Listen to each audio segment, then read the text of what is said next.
Hey, welcome to another Mad Chats and Recaps with myself and Tasha here. Tasha, Mm. how are you doing? Wonderful. It's a me. It's a me. It's been cloudy and rainy the past couple of days, so I'm very, very, very Oh, happy. nice. Nice. Yeah, it's over. It's overcast here today. I'm not sure if it's going to rain, but Mm. I love to see it. Love to see it. Love to Yes. see a nice gloomy day. Yeah, welcome to our Mad Chats and Recaps for this week, the week of August the 15th through the 21st of 2022. We'll start off with the Forsaken, as we always do. With Nadrano's blessing, the adventurers have a chat with Satara, the once head historian at the library. She willingly gives them information, wanting to help however she can, but also saying that now that she's left the library, she will be a walking target along with the rest of them. She gives them key points about attacking the library and the Great One, providing the adventurers further clues on how best to proceed. She also reveals that the library deployed a beacon, a fairy whose memory was modified, which brings to mind the fairy that they kind of befriended, Igard. Zatara retires for some rest because Zeal following, leaving the team to Igard to speak to him. Nadrano says that he could probably find someone in town who could restore Igard's memories, and Igard agrees, sincerely sorry for putting them in any additional danger. Meanwhile, the adventurers feast, all while Gerbil finds out that Losa and her twin brother are most likely his children. After dinner, the party retire to a tent after they eat to discuss their plan privately. During this meeting, Gerbil reveals his plans to stay with Shanad and his daughter Losa, and Pixton reveals her plans to stay and help with the Northern Crown's efforts to infiltrate the Underdark, as most of the group settle in to rest in a magnificent mansion for the night that Rhaenyra has concocted. Gerbil leaves to talk with a clearly upset Juniper, since he's basically saying that he's leaving the party, and to confront Losa about his suspicions. We're not okay. I don't like this. The group did not take this well. Who um, would? and yeah, yeah. So it'll be interesting to see the fallout from that. But Shame on you, Gerbil. Jonathan, the player of Gerbil, has a lovely little plan worked up for his next Oh, good. character. So he's not leaving the campaign as a player. He's staying in. He just kind of talked about it, and Gerbil would want to stay with his daughter, and Yeah, see that she was okay. And makes sense. kids in adventuring parties in D&D do not do very well. No, they do not for a good reason. So what happened over on the Penumbra Assembly? Well, finding out that their audience to plead their case will be in 2 to 3 hours, the party decides to head into town for lunch at a very nice restaurant chosen by Quinn. There, they find out a little more about each other's past and finish their food just in time for guards to collect them and bring them back to the estate for their hearing. Inside, they speak with the guard captain, Zognar Verdos, in a clearly unused throne room. Zognar demands to hear their story, asking as little questions as possible and seeming as passe as Yes, the guards passe. passe as the guards who questioned them before. He admitted that guard Kellery was wrong in attacking them, but she was dead, and the other guards wouldn't be punished for following a superior's orders. After the interrogation, he warns the group to keep their visit to Amikir short, and upon facing a bit of backtalk from a couple of the adventurers, decides to make his warning into more of a threat. Don't talk back, y'all. No. Stay in the city, and they will be seeing him again, possibly at the cost of their lives. This is why you don't backtalk. Once released, the adventurers find a small pub to rent out and chat in, convincing Quinn that for his own safety, he should head back to his own plane soon. Once back at the inn, they all retire for the night, but Dakos has a special plan to use his spectral form to scare the guard captain. And it seemingly worked. I applaud. Yeah, yeah. This group, the Penumbra Assembly group, is.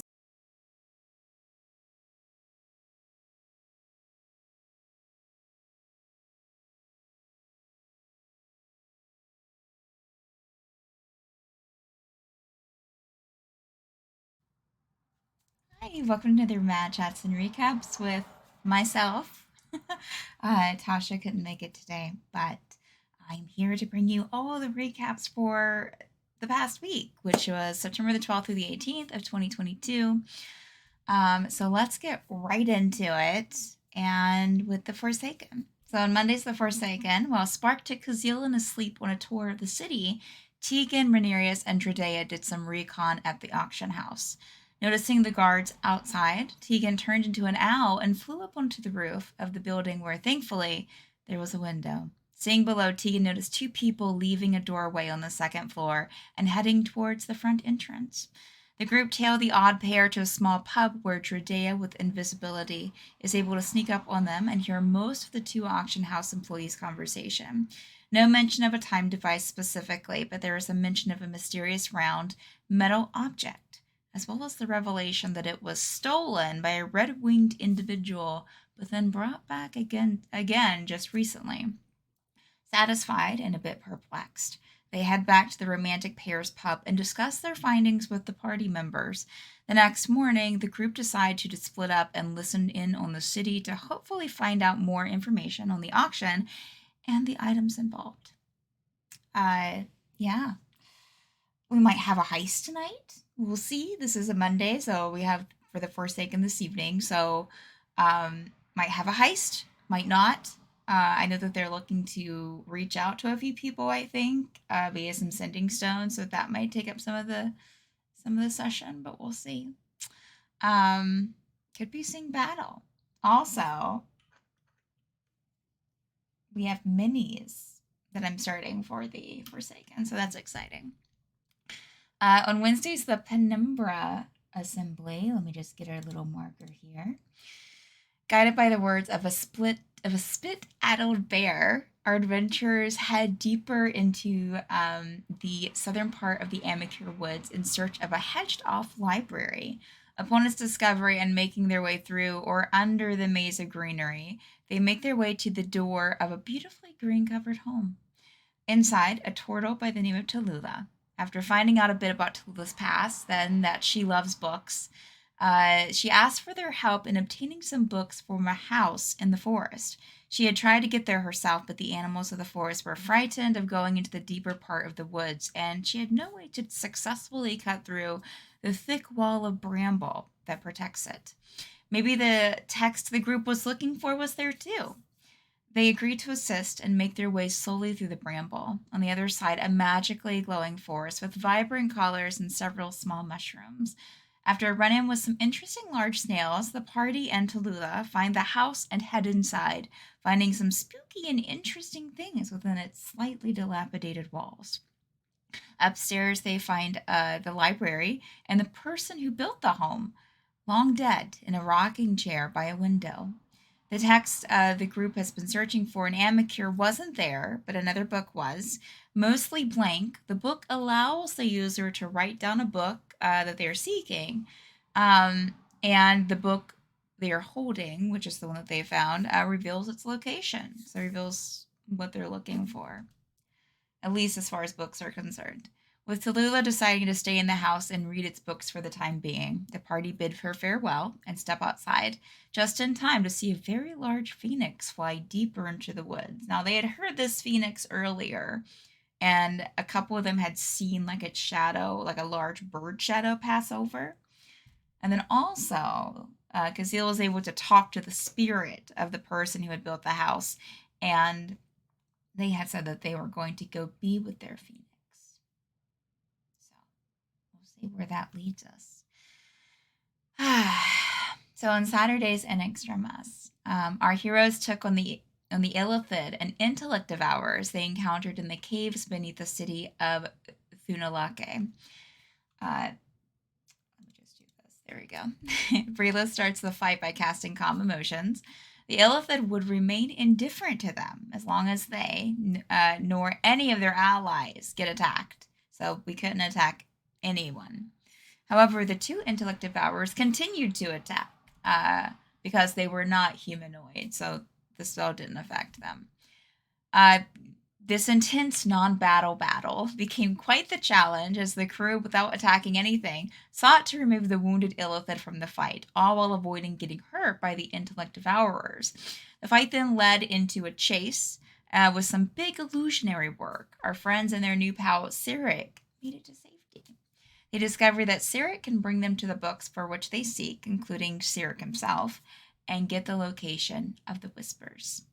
So yeah, Cyric, by the way, is a mind. Well, looks like a mind flayer, seemingly a mind flayer. Um, but yeah, apparently they had. I forgot what the exact reasoning was that they were because the other Illithids were not being kind to them, which is why and they were almost dead. So something to do with like studying things, I think. Anyways, I'll have to look at my notes, which I'm not going to do right now. But yeah, we were able to get them to safety, able to heal them up. So in return, they're going to, or in payment, they're going to show us where these other books are. We're going to help them find the book that they're looking for, as long as they can at least be with the book that they're looking for. Because we were like, well, if it's the same book, and they're like, listen, I pretty much like I just want to study this book, so as long as I'm with the book, we're cool. Yeah, package deal. So we didn't have Obsidian Scar this week, but we will. The last time that we had it, I'll give you a little recap. Our heroes, deep in the crypts of Kellumbor, under the Great Temple of Kellumbor in the Cappadocian Pass, worked quickly to navigate through its winding passages to find the relic Lashana required for the trade they bargained with her. After after a suspiciously easy escape with their bounty, they parted ways to prepare for their departure to Harassa. The next days were spent shopping, writing, searching for the mysteriously disappearing tieflings, having terrible nightmares filled with blood and undead, more shopping, and chocolate cake. Which I still don't remember this chocolate cake. Jules, after months of accumulating the necessary components and studying the ancient infernal texts with Linnet, finally cast the first spell from the Tome of Great and Terrible Powers.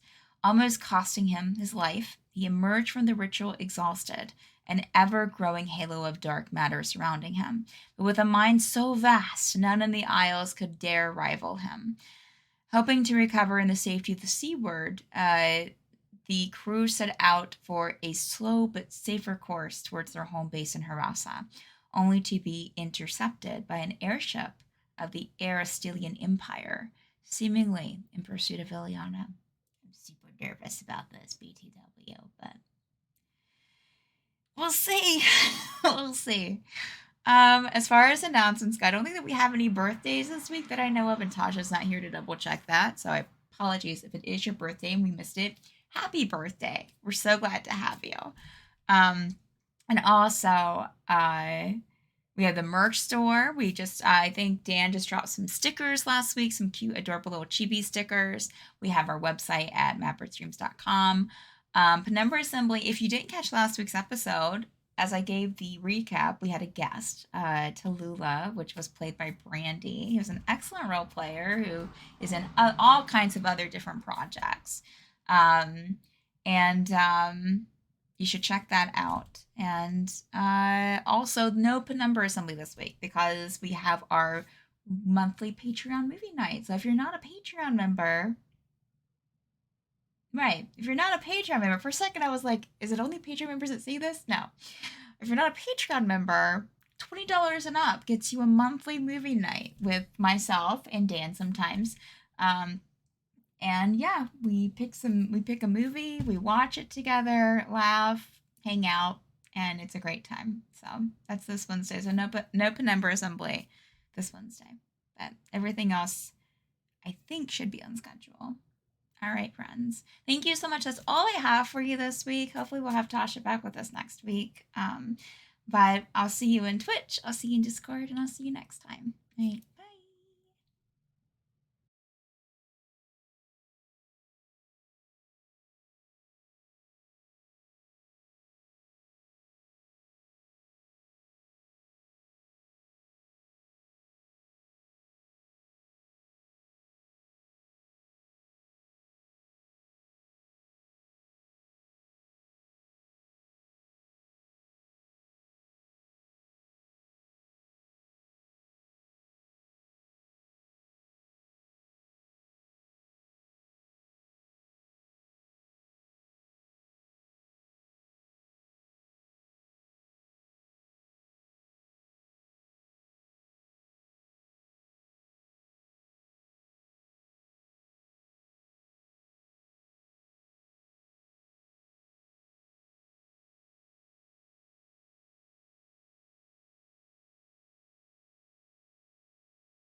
I'm gonna have to adjust my timing. Hi, everybody.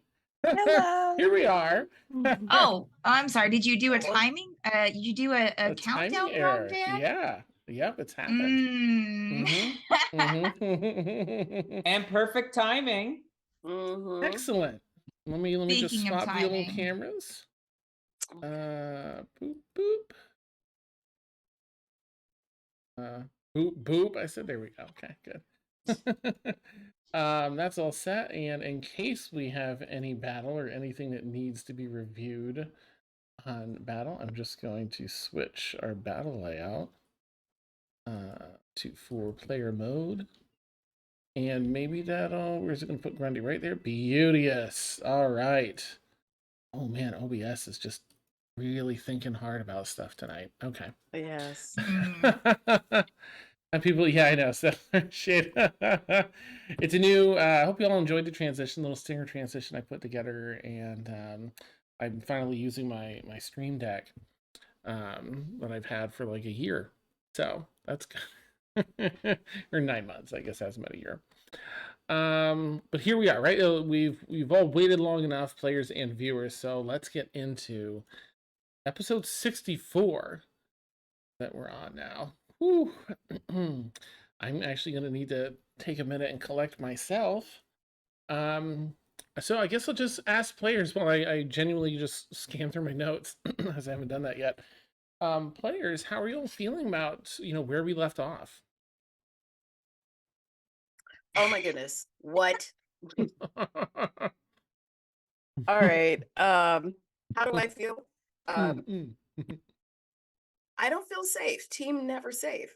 mm, Um, mm, we are, I think Sinister knows about Illithid a mhm, little enough, even though a little biased of Illithid culture. mhm. And is not thrilled about trying to seek out an elder brain. That's for sure. Because nothing good comes of it. My uncle be- Stabathy lost his life in the Great Illithid Wars. I just Mhm. made him up. I love Stabathy. that. Yeah. Nailed it. Chris, how about you? How are you feeling about where we left last week with the Illithid and Chase and everything? Um, Pretty sure that once the in-game and out-of-game adrenaline has kind of gone down, it's like, what the heck did we just do? We'll be like setting in, Mm-hmm. and how did we manage to get away with that particular bit of shenanigans? But Amazing. Grundy would be yeah, equal parts amazed that we got away with it, and a little wary because he's only heard of illithids. He's never actually come across them. Okay. Which is why he's prepared for every eventuality of any so he's ready.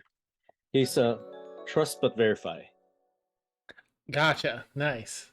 Oh, thank you, Christy. Thank you. Yeah, let's see. Steph, how about you? I'm almost caught up. I am ecstatic. Oh, thank you, Steph.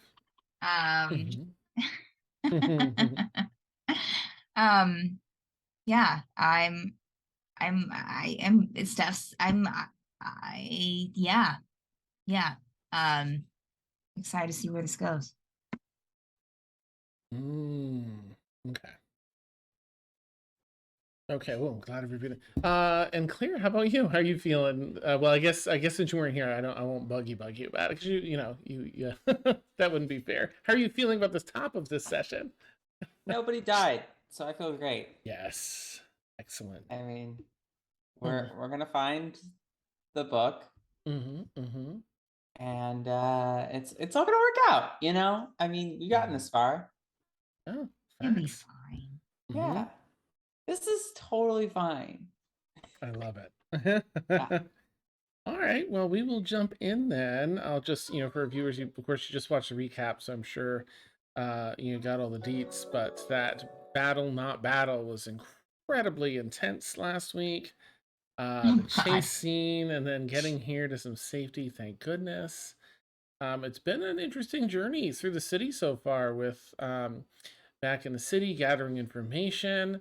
Vic not being able to go with because he wants to make sure his sister doesn't get swiped, and finding out he has a sister and looking Yeah. like really sick, which was weird, and like out of breath and sweating, and so it's weird.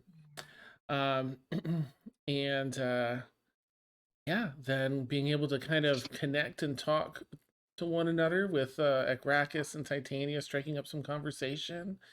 Titania talking about, how Gracchus has always been there as long as she can remember, and how he was mistreated as a kid, for, in part just due to his species as a tiefling, and also for being like um, paired up with her. Often, the usual, nasty comments, physical beatings and stuff, and other people just entirely ignoring him. Uh, and Gracchus talked about the importance of Titania's work and the work of the Order of the Dawn. They intercept items or meetings of people or things that lead to cataclysmic events like extinction level around their events. They intercede with thanks to their visions. They know what to take or when to take it or who to make sure doesn't meet in a certain city. It all kind of comes to them. They don't really see what it is. They get generalized things until they're there in the moment. And then they either disrupt that stuff or they take and protect the items that they keep that could be dangerous. Yeah. Okay, my notes were a little scattered tonight, but I'll start out. We have our friend Cyric here. Cyric. Yeah. He stands about I think I was saying it's about 10 feet tall or so. 10 and a half feet tall. So Tall king. yeah. Does sort of a levitation too. So maybe some of that's levitation. It's like the first time Breelith and Zir have been like, Oh, right. Nice. Grundy too. A yeah, little Grundy bit. too. Wait, how tall is he again? About 10 and a half feet. But kind of lanky. I mean, it looks like he's not frail by any means, but just doesn't put a lot of effort into like physically maneuvering. A lot of this is just like a levitation. He's sort of. doing his best, okay? Like body positivity, Dan. Yes. So is he 10.5 feet while floating, or just 10.5 feet Yeah, normally? I mean, he's probably just floating a couple inches off the floor, but Yeah. Oh, tall boy. So 10 feet 7 inches. yeah, 10 4 or something like that. So he's like 10 6 when he's levitating. Okay. Got a gnarly scar. The runes told him in order to be permanently free of the hive mind, he had to do that damage. And so he did. Now he is free. So you're all in this enclosed room, maybe 35 feet wide, 40 feet wide, whatever, 12 feet tall. And he's kind of sealed it in to talk to you all, share this information. He knows where the people are. He knows they're in a vault not too far from the books that you're looking for. He wants one of the books. He doesn't care if if the book goes elsewhere or has to be returned to someone else, as long as he gets to go with it. That's his condition. Doesn't want to assist you in releasing the people because that's dangerous, and he doesn't want a part of that. But he'll tell you where they are after you sort the books out. Out of character question. Yeah. This little exchange, does that count as a short rest? Sure, this is at least a half an hour, so we're not quite there, but you're welcome to, take the time and rest here before you head out. I think we should take a time to have a little powwow and like strategize and get our game right and maybe coordinate efforts so one of us doesn't end up in a coma or get our brains eaten. As he pointedly looks at Siri. Mm-hmm. Rest. You have.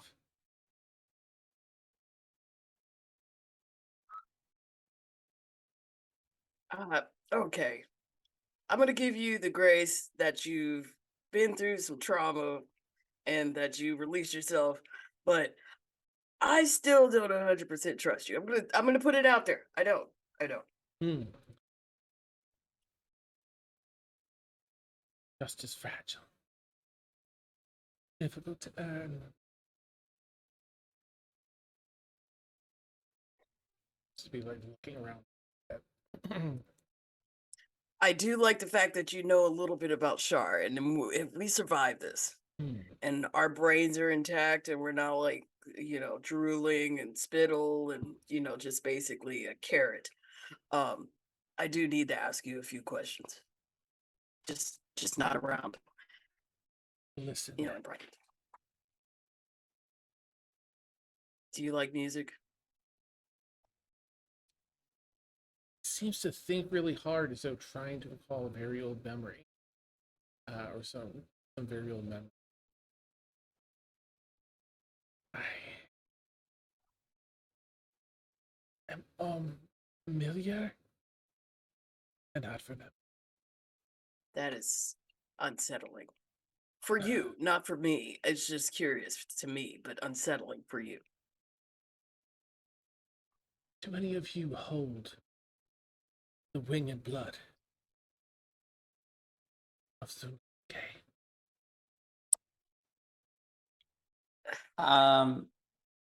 So in terms of those of us that have wings, sometimes I have some, And kind of like and then hovers over she to might you. kind of just like show the wings Ah, and be like, but interesting, but not the same. okay. So then that would be a no. The elder brain held great interest in the wings of the city, winged blood of the city. You're Something speaking in riddles, man. I don't really. I'm not. I'm not familiar. Well, I mean, Mister, he's just saying that the ones up, that we just talked to of the Goliath. Oh, I was. You know what? I was preoccupied with other things at that time. Like Titania and all that. So, are you saying that like we need to have one of them with us?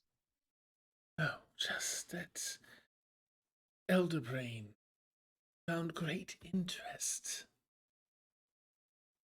Traces back origins of creation. This is part of the reason he wishes to gather them all to complete his experiments. The experiments that involve the book, right? The experiments are many, mostly overcoming the limitations of teleportation. That is where the elder brain's focus is. He's trying to get himself out so he can go to other regions to infect other out to spread. Yes. Okay. Yeah, I know how these people work. I mean, are they technically people? How this brain, this collective mind works. We were. And we are, but we are trapped. Yes, We he witness what we uses do. your wills. He subjugates your wills and converts your mind to just like kind of just use you as the host to do his bidding, where you have no control. We are a viewer. We watch. Oh, We can you cannot feel act. in that moment, like when if he steps on hot coals, can you feel it? Only if he So wills Sarah, it. I think we I don't know, I'm a little, if we think kind of too much or like keep in this one spot, I'm not really sure if we're going to continue to be safe. Well, I wanna Um, be able to collect my mojo so I can be able to bestow my mojo We'll onto say it's a you. short rest if you want. You know, all that Yeah, combo and stuff. Yeah, I want to Mhm. be able to restore my mojo so I can relay it to you because Ashavar has some problems keeping up in this whole deal. And had I not motivated her in the proper way, I don't know what you're implying, and I don't want to she know what you're had implying. lead in her butt. Okay. I'm not gonna think about that because thinking about that would not be great right now. But I think I'm cool right now. I think I got most of my mojo back. I probably can't do darkness again today, but uh So, Sirik, thank you so much for your information. Um, I was curious if you happen to know anything more about the book. And you've been talking a lot about runes or alluding to that. Yes, they speak to me. One of the books is of runes. Not yet translated thoroughly, but must complete my work with the translation and the understanding. What is your Okay. question? Could we help with that? I would not turn away for assistance. This would be a I'm kind of the wonderful smartest person here, so I could definitely help you. Um, He's got I like a mean- scan on everybody. I don't know what everyone's different intelligence is, but he pings it.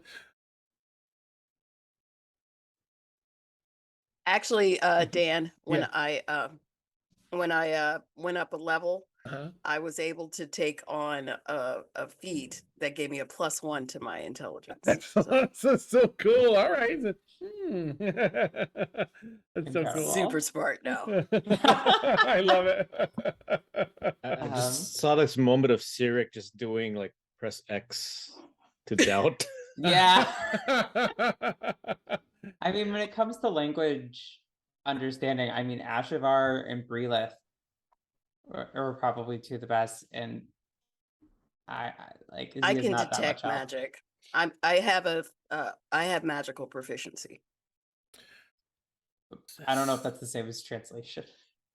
No, Wait. like for runes and Oh, okay. things like that. Okay. This book speaks. And sorry, he did share this a little bit last week. Okay. I forgot to update you on this, so I'll just have him kind of covered again here, so you can interact. Okay. Sorry. No, it's my bad. This book. This is sort of ties in with what you heard from the archivist too, with that Okay. book we were in it.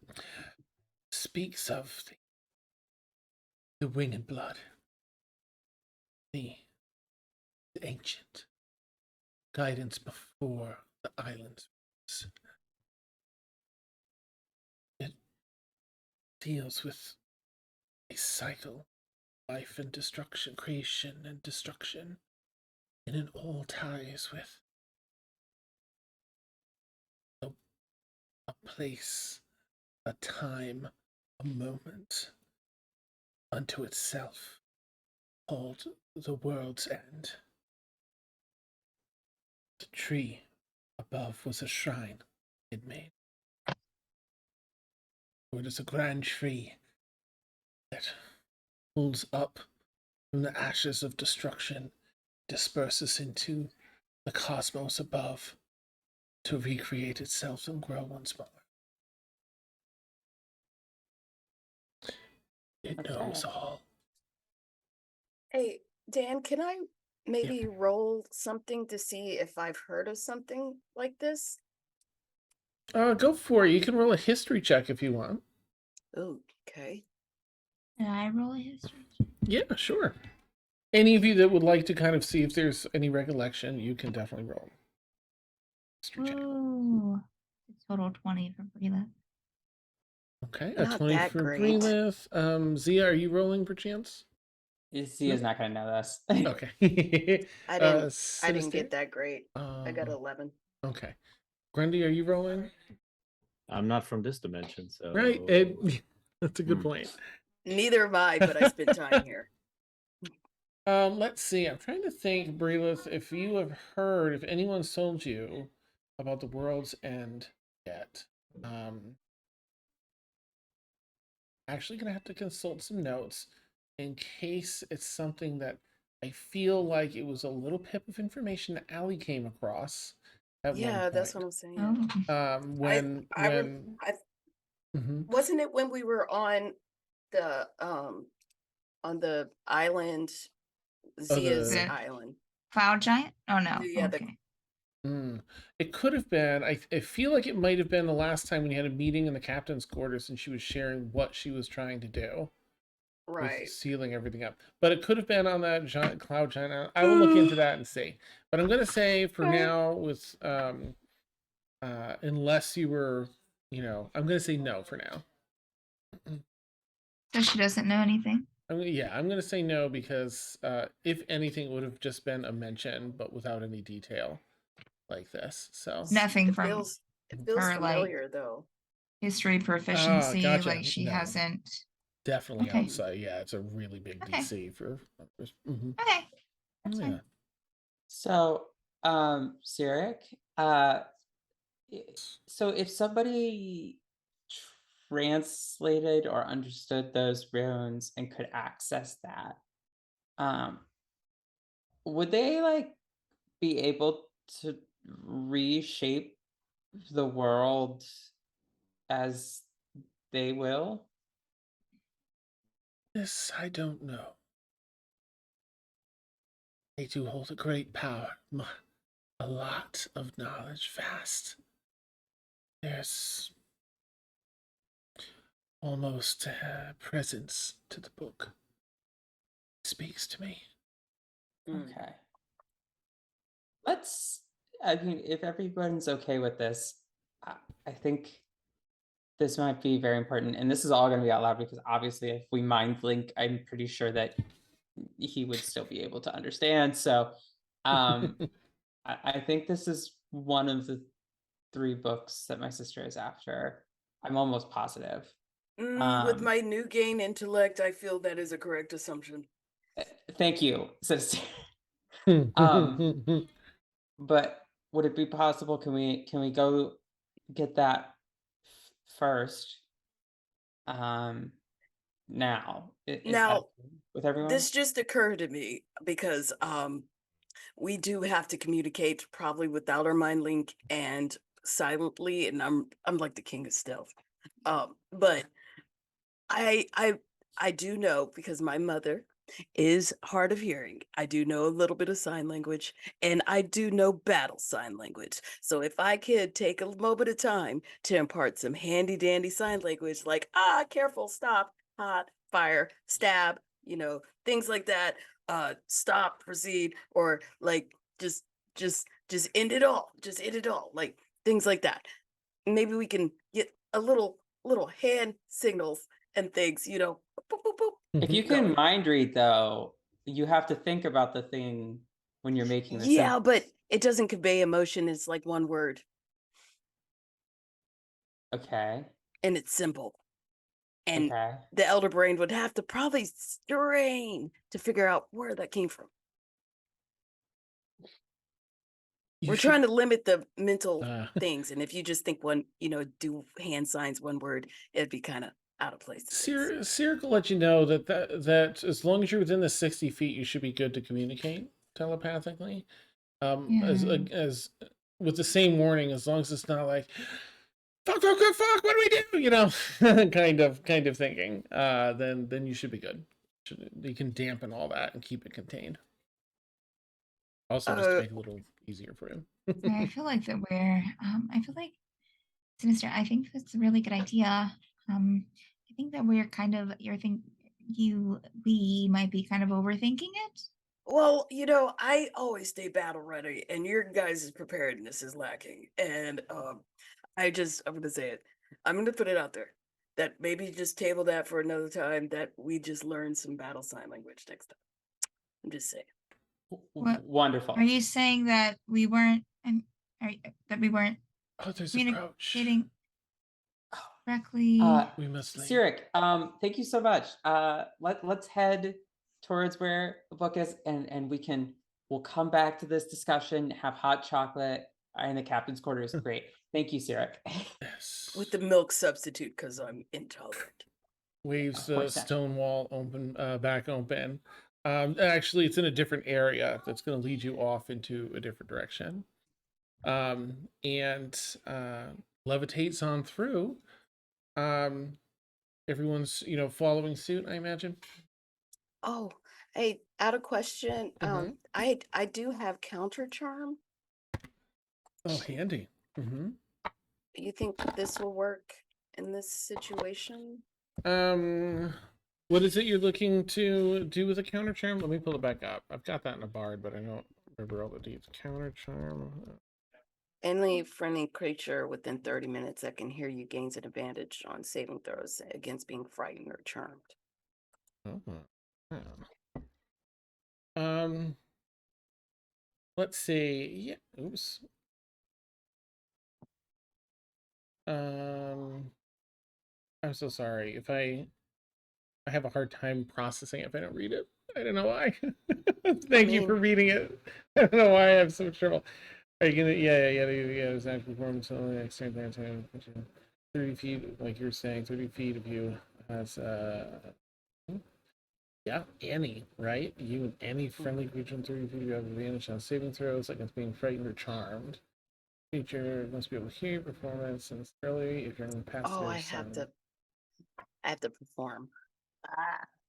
Yes. But maybe you can do a mime show, and that's your performance. Like, if you Hey! want to take a little, Okay, walk that yes. line, go for it. Sinister is now a French mime. Oh,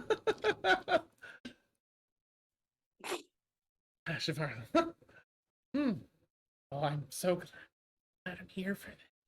Like mentally. I would have to mime the whole time.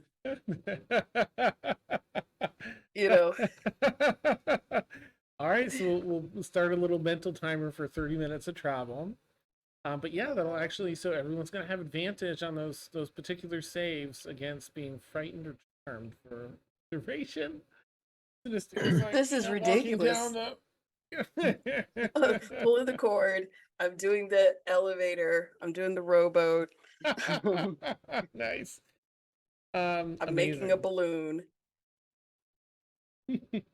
All right, and so you begin to trek.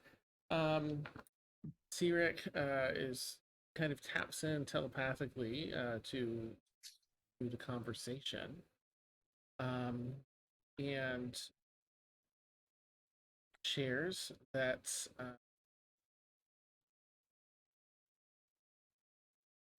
there are a system and walls hewn from the stone to the vaults. Ones you seek among many other collected trace. Also, leaders, a ranking illithid, have their personal. The elder brain itself resides in the vaults.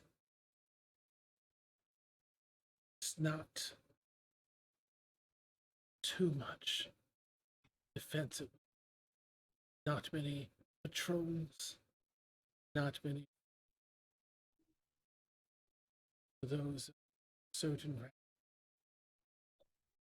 which I used to belong. Ways to walk. Be cautious. Follow my. Brings you down a cave where, as you look down this cave, 100 feet or so of light cast in the shape of like a perfect archway shape cast across the cave. To approach, Eric asks you to halt and you and look down carefully. each of you kind of looks down, because the cavern you're in is pretty wide. It's like 30 feet wide. Plenty of room to kind of look in without being spotted while remaining in the dark. Can And I you do a see, detect magic? go for it. Yeah, nothing pinging here. As you turn on your detect magic, you do see a perfectly carved archway that leads into like an 8-foot wide hall. Architecture here is gosh, it's very utilitarian. There isn't a lot of decoration here or anything. Stones themselves on the ground, it's mostly smooth, with only a little bit of a pattern just to kind of keep traction. They levitate for the most part, so you don't really need any of that. The walls, however, are covered. Breelith, this might ping your attention, but for anyone that's interested, um, with it almost looks like their version of different visual stories from the far realm. There's a lot that just does not make sense on the walls. This is very extremely foreign to the mind. But there's some deep speech, which I think uses like halfling script or something wild. But there's some deep speech written along the walls, and magic lamps every 25 feet or so. And this particular hallway just seems to run down for maybe, as far as you could see, a couple 100 feet. But there do seem to be hallways that cast a little bit of additional light on the left every like 45 feet or so. There's at least a few hallways you can see before it's just too far in your vision. Are you all prepared? You Dan, must be yes. Good stuff. am I close enough to see like the deep speech on the walls? Is it just telling stories or words? Not close enough yet. I mean, it catches your eye that it's there, and you recognize the script, but you're still back in the darkness of the cave. But as soon as you start walking, you can Okay. take a look. Okay. As soon as you start walking, what? Then you can take a peek and see what Okay, yeah, she would. Yeah. Okay. Oh. Are you ready? You must be silent.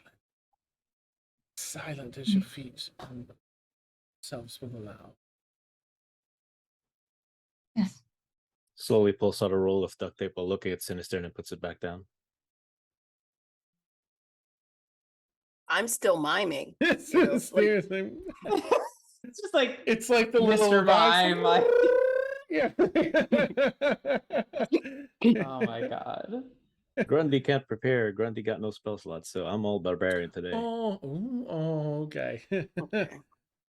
So the travel to get to this point's been about 20 minutes, but you do have 10 minutes left on your counter charm, Sinister. I'll just keep rotating it because it's a bard feature. It just Gotcha. Okay. I can just keep as long as I can keep Yeah. it up. Yep, absolutely. Yep, just take it's an action. Just 6 seconds and that's it. Yeah, as long as I can, as long as you don't knock me out. And if I stop, then it just stops, kind of thing. So you just see me just I'm walking a dog, Nice. That's amazing. Sirik asks as long once as again. I can keep it up. Everybody, but you can't. Sorry, can I have some chips? Showed you. Love you. Sirik just double checks with everyone once again. You must be silent. Are you prepared? Yes. No, it's Grundy. Do you give an acknowledgement? Okay. I say yes as I pretend something hit me in the head. Nice. Well, very well. Turns and begins levitating down the hall. You all have to step into the very well lit hallway. Relith, what is it you wanted to check about the walls? I just wanted to see like what the deep speech text says because she does understand deep speech. Yeah, So. yeah. Um, the this is written in a way that where it's very lengthy. A hallway might tell a story. So you Okay. get sort of the beginnings of a tale that references things, places, and people that it does reference the far realm, so you know that it's a very Mhm. foreign space. So far, you're just trying to pull things from context, and there isn't much yet. But Okay. as you continue down the hallway, it does seem to be telling historical events. You can glean though. Okay. Just as a note, she would be trying to kind of like maybe mentally trying to like hold on to these images. And probably not the words because that's a little bit too much, but at least the images that she's seeing on the walls. You said there were images as well, correct? Yeah, yep, Okay. absolutely. So since she doesn't want to try to like write it all down right now, Yeah, because they're trying to be stealthy and walking, she's going to try to just kind of like suck in as much as she can okay. and then probably try to like write it down like after they're done or in a safe space. Okay, I'm going to break that into a series of 2 checks, one for now while you're trying to retain it, and then one later when you Sure. try and recall. So if you could do, I mean, for now, it's genuinely just going to be a very straight intelligence check. There really isn't a skill too. That Goes is along with it. a 20 total. Okay. Okay. DC's set for your next thing. Okay, so you are scanning, memorizing as best you can. I have everyone make a stealth check, please. Mm. Does anyone want to roll for Steph, would you want to roll for Liazana? I can roll And for this Christy, on would it. you want to roll for Ashvar if you're okay with that? No problem taking time because I know I'm throwing this at you now. Yeah. All right, let me get Cool. Ashavar's page up. Hold on. I gotta find it. Thank you so much. In the meantime, I'll check. Grundy. Oh, you're rolling out. Ooh, let's see what you get. No whammies. I got a 19. Yes, excellent. All right. And Zia?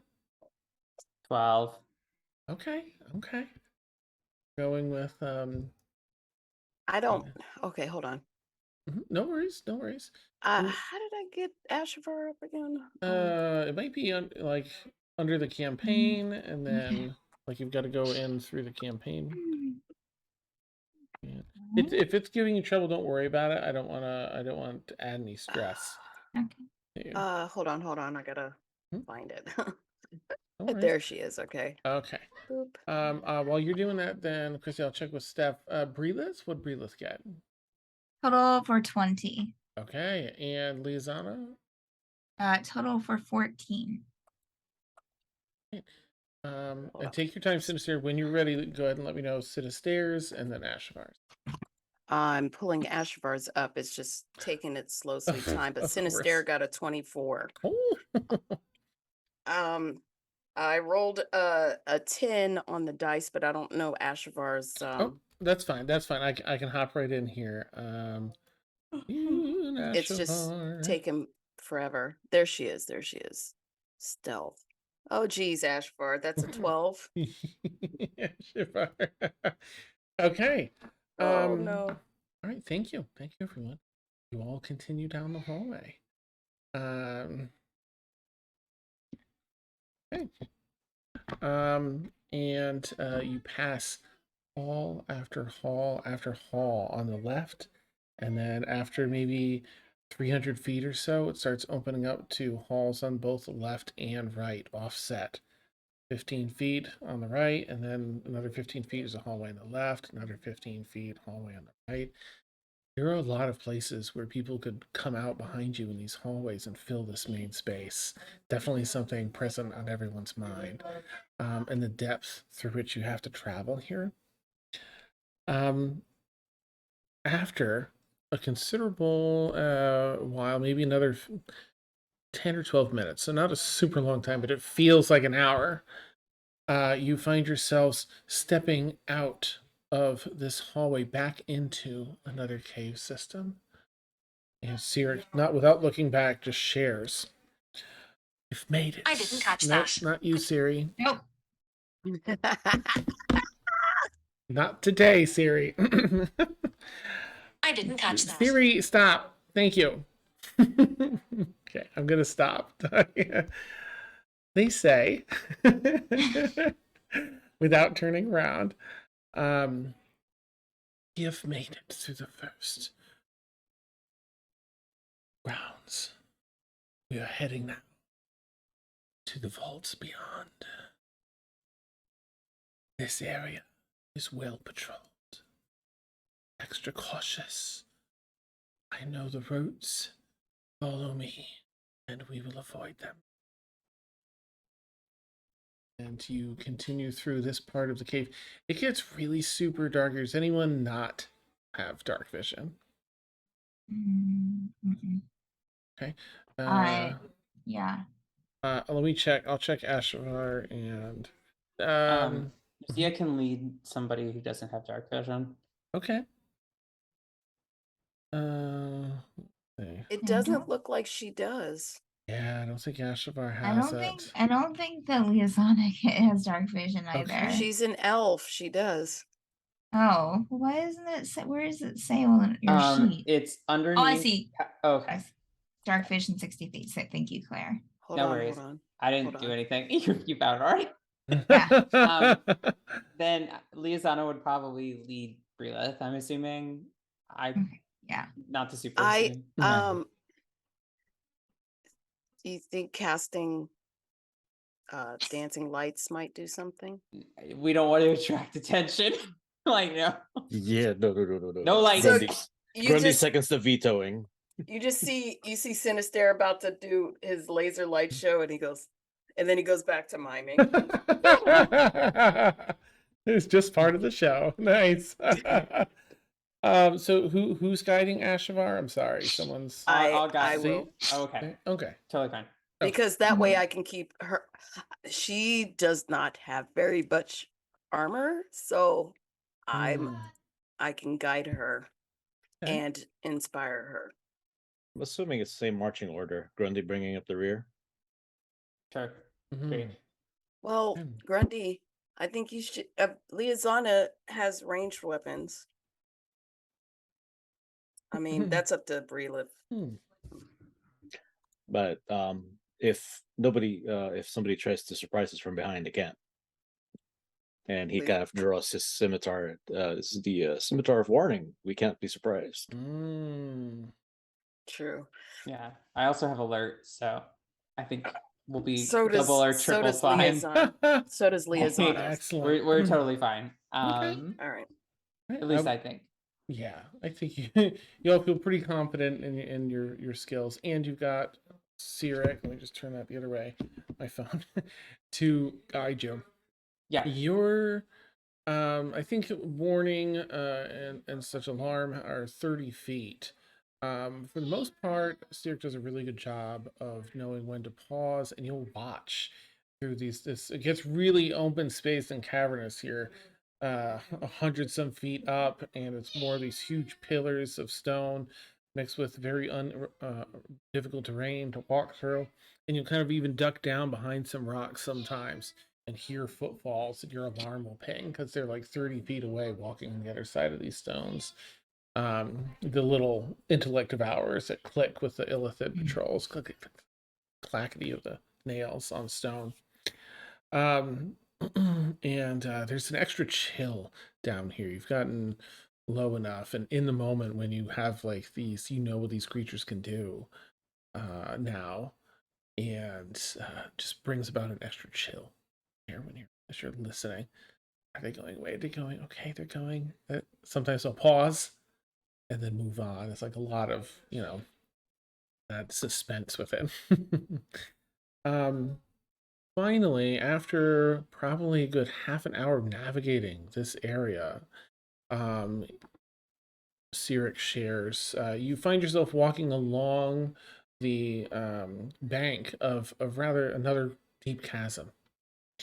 And you see in the distance as this hooks around, seems to be a natural rock bridge that runs across it.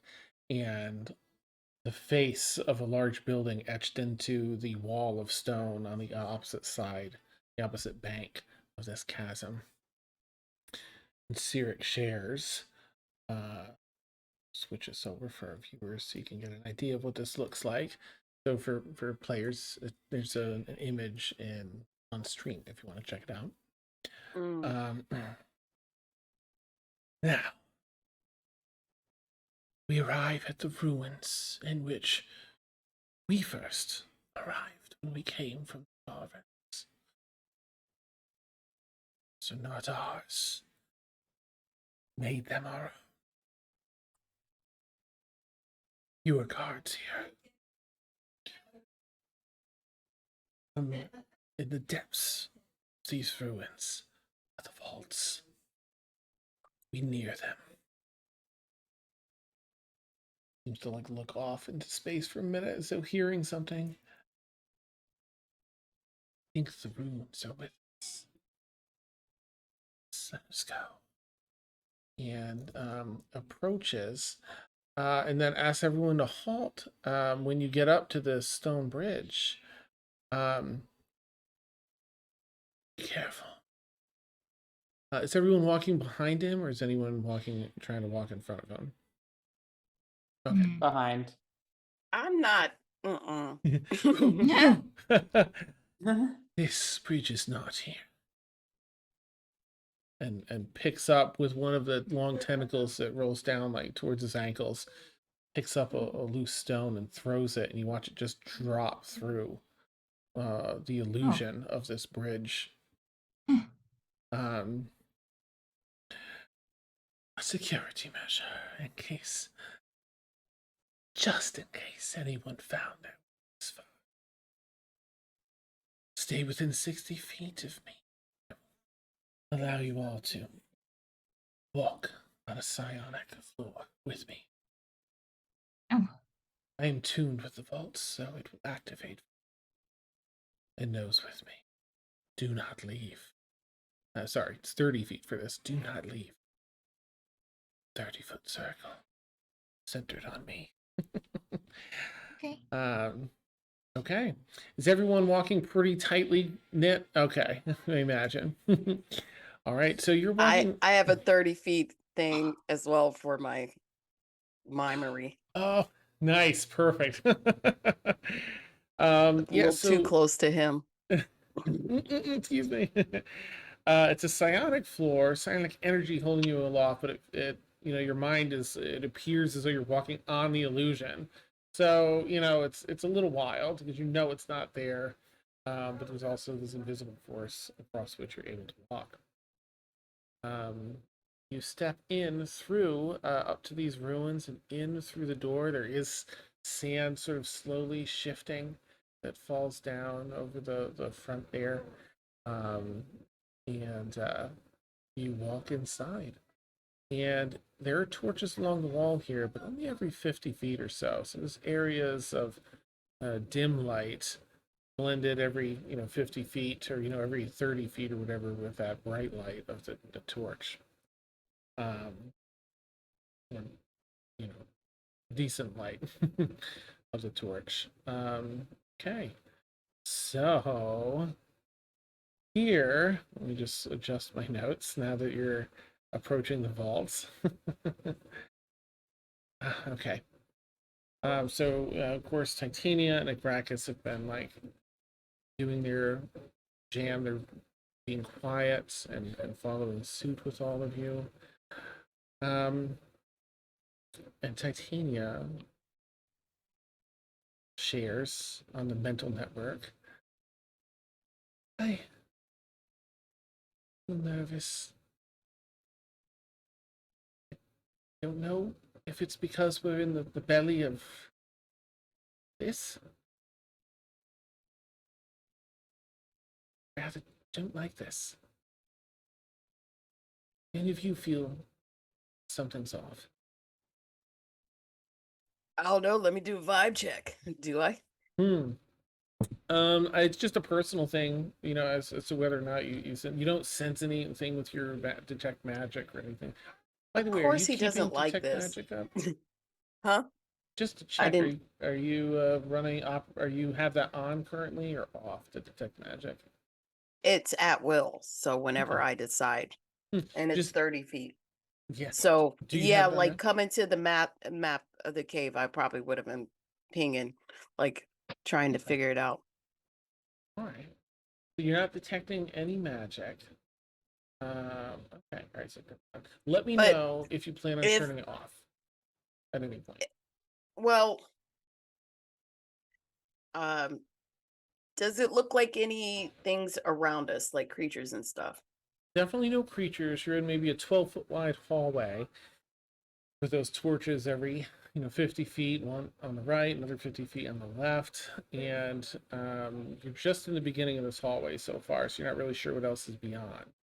But I'd no say doors yet. at the end of my counter charm, he will ping because how spells work. Okay. He would ping Okay. like so. It's like at the end of my turn, if this was like around or whatever Gotcha. kind of thing. Okay. All Is the right. scimitar picking up anything? I'm sorry. Is the what? Yeah, this my scimitar. Is it pinging at all? It's Oh, 30 right. feet. Yeah. And what is the scimitar like? Your warning? Yeah. Yeah. That's the Warns you of danger. warning. Yeah. Nothing currently, thankfully. Would Well, Sinister know that about your sword? probably not. I literally just well, you know now because I told you guys Oh, as I was bringing up the rear. okay. Well, you're behind me, so I'd have to physically look behind you to see if your sword is lighting up. So I don't think he would know that. So yeah, just the same action, mimicry, and then Okay. when the end of my mime stuff is going, he'll just like, Gotcha. Hang it. that's so Okay. Raven eyes. All right. So there's a little. But as soon as Okay. Titania says that, Grundy's going to be on guard now. Okay. Absolutely. As Sirik continues to guide you down this hallway, really you'll see everyone, but again, it might be of more interest to Breathless as an archaeologist. You see here other engravings in this building, unlike that other one that seemed to be more recently made that you passed through that had deep speech.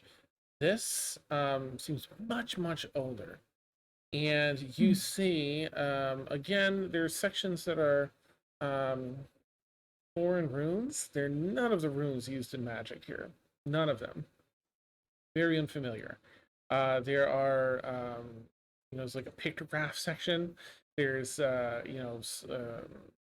winged creatures, winged humanoids, rather. Wings, it's actually done in fairly, there's some low detail, low poly versions, and then some really detailed engravings that, or rather that, it's where they're raised out of the stone, like they etch the stone back to reveal, kind of these beautifully detailed winged humanoids that look very much like the Tildari up in Sunlake. Do you want to look at those at all and get do any sort of a check on those or no? I would definitely do a detect magic on them. Okay. You ping your detect magic. Still nothing magical. Can you roll a D100 as you ping detect magic though? If you don't mind. Yeah. Relith would also do like an additional history check if that would be possible. Yeah, go for it. Mm-hmm. Okay. I get a 82. Okay.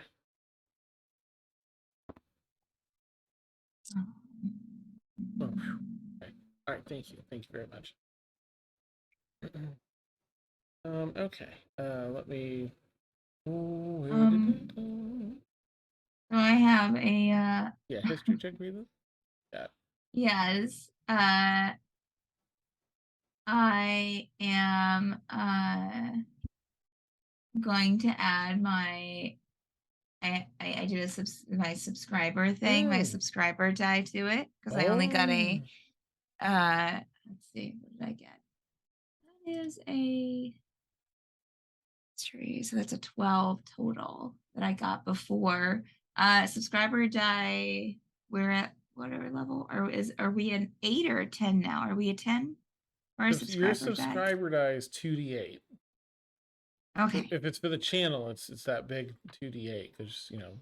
you're paying money and subscribing. So Yes. or priming, whatever. Either way, you're subscribing. Boom. I'm gonna save mine for when I'm not dead, but in dire straits. Nice.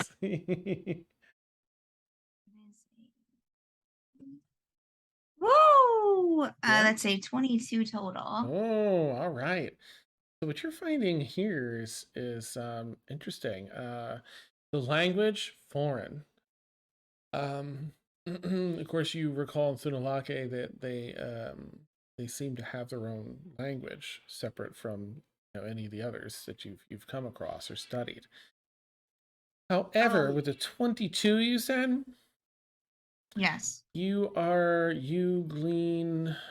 see depictions of tools that advance over time.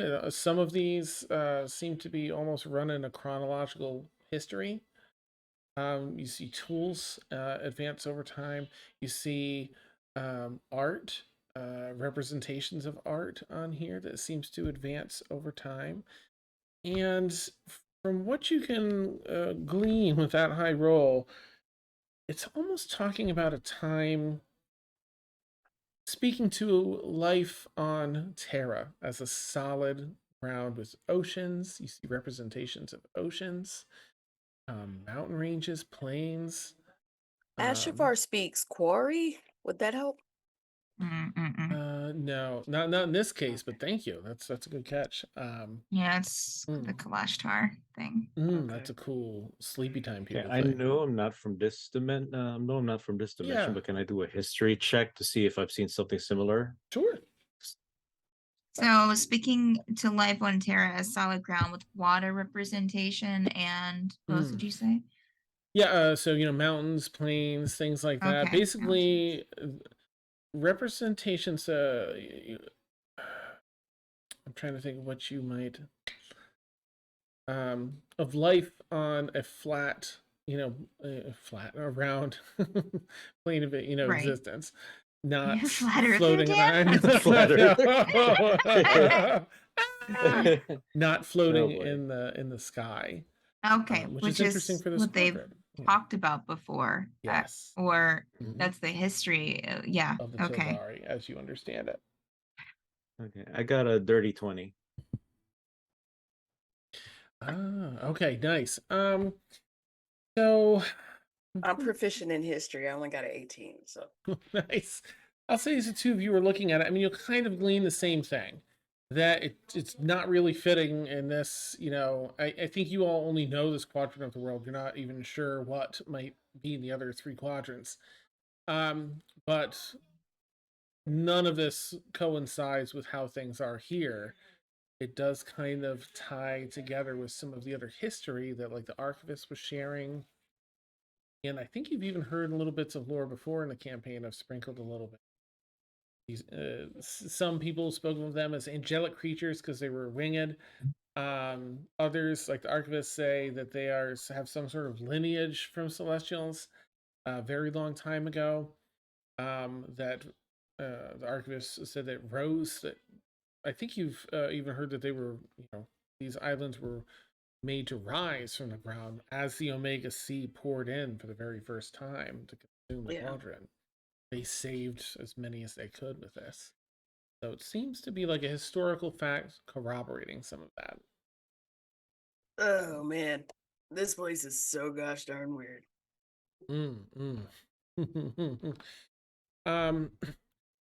Oh, Tyrek asks you. Oh no, I'm sorry. We were still talking with Titania. Igracus, answers on the thing. Oh, whether there's something fishy or not, we should be just as alert. Don't want to fall down here. Not on stone and earth. I plan on getting us out, getting out of here with y'all. And Titania would probably just nod. She might, make a quick check in with Zia, because she's gotten pretty close with Zia. and just directly message you, Zia, mentally. So only Zia will hear this. Oh. Oh, disappointing. um, what are your thoughts, Zia? I trust you. I trust your judgment. Am I just being overly nervous? We'll be all right, right? Yeah, through all of the situations we've been in, many have seemed incredibly dire, unwinnable, or like our very souls were going to be lost to whatever had come. Many of us have fallen in battle multiple times. It's not, I don't want to tell you that there is no danger, because there definitely is. And I don't want to lie. But knowing what I know now about your order, procuring these books may be stopping an extinction level event hitherto unheard of. And so I think the risk, in my opinion, is justified. Thank you for your honesty. And the confidence.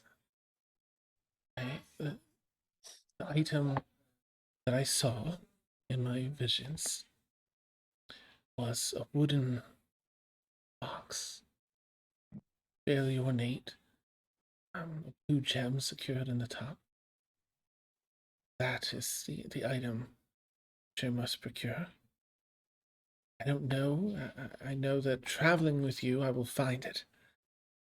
So I have hopes, bittersweet hopes that it's here. I can find it, return it immediately.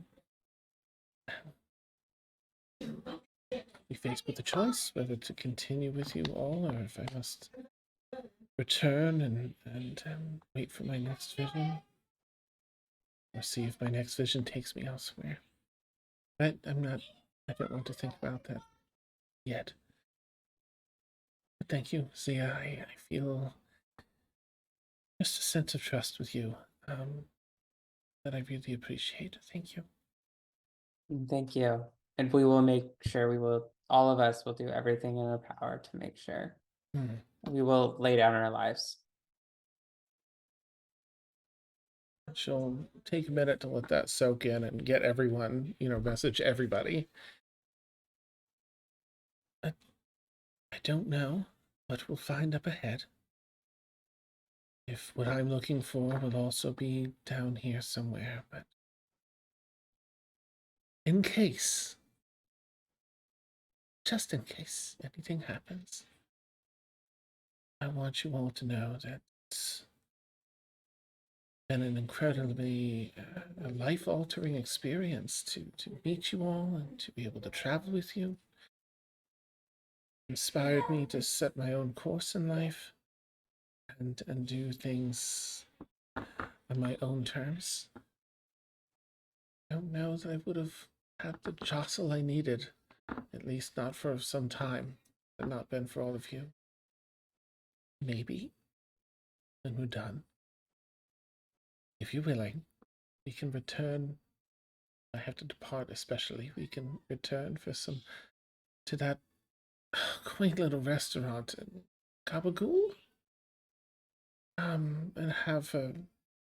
I'd love to sit down with you all and just have a fresh meal. And you can hear her choking up a little bit.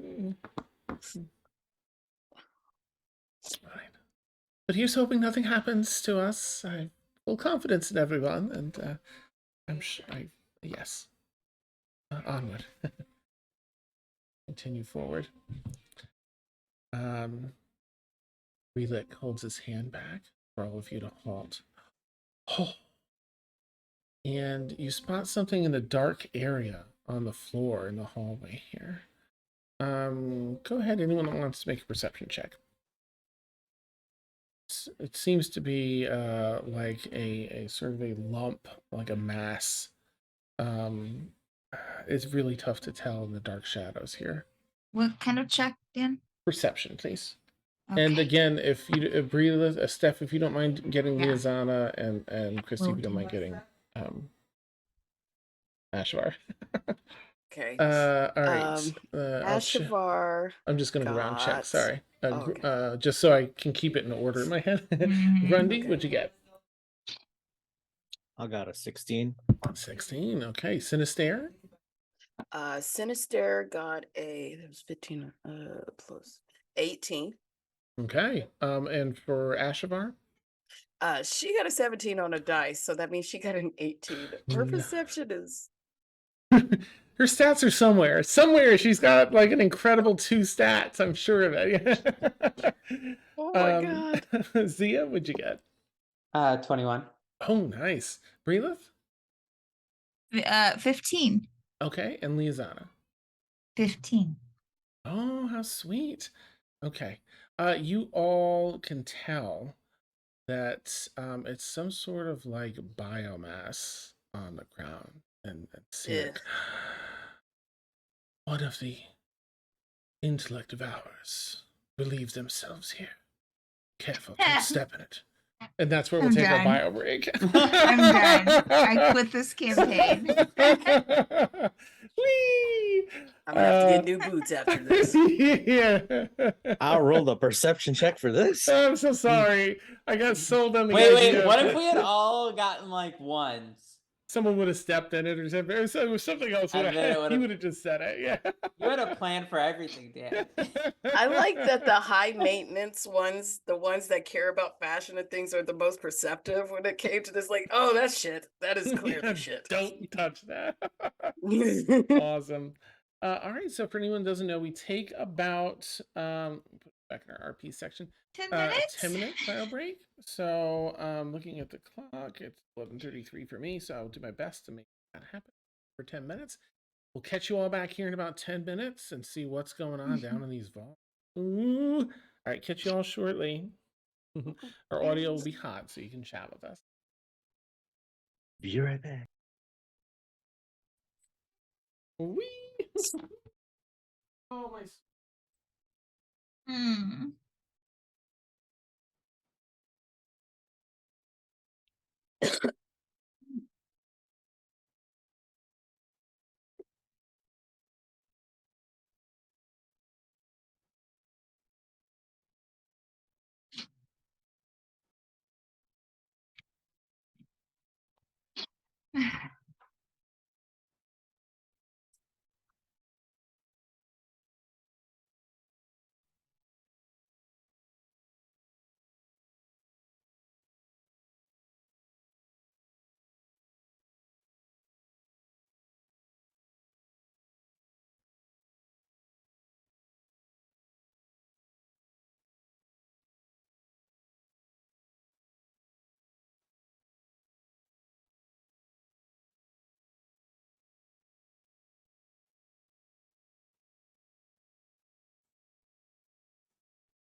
went to get the cat outside me, and the cat ran in because that owl is back and he's big.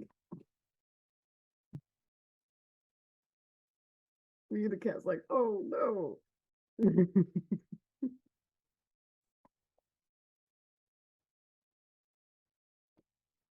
I think Sinister is gonna switch it up from miming to just like popping and locking and break, like moon dancing, a little bit of popping and locking, a little bit of Perfect. Janet Jackson rhythm going on. Mm-hmm. Mm-hmm. I love Janet Jackson. She's the queen.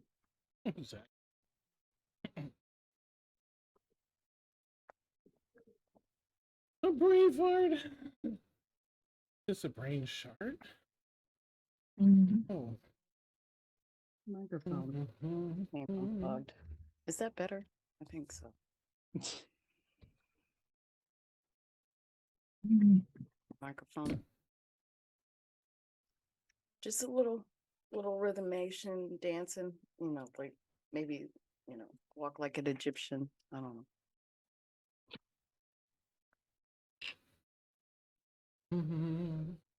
Something subtle and stealthy Mm-hmm. like that. Sure. I don't know how well this is gonna help, but Hmm.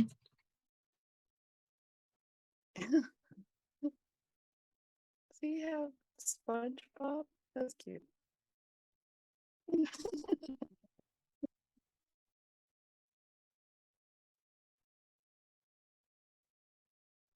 Oh, had to make sure that lined up. It's cute. SpongeBob looking behind. Oh.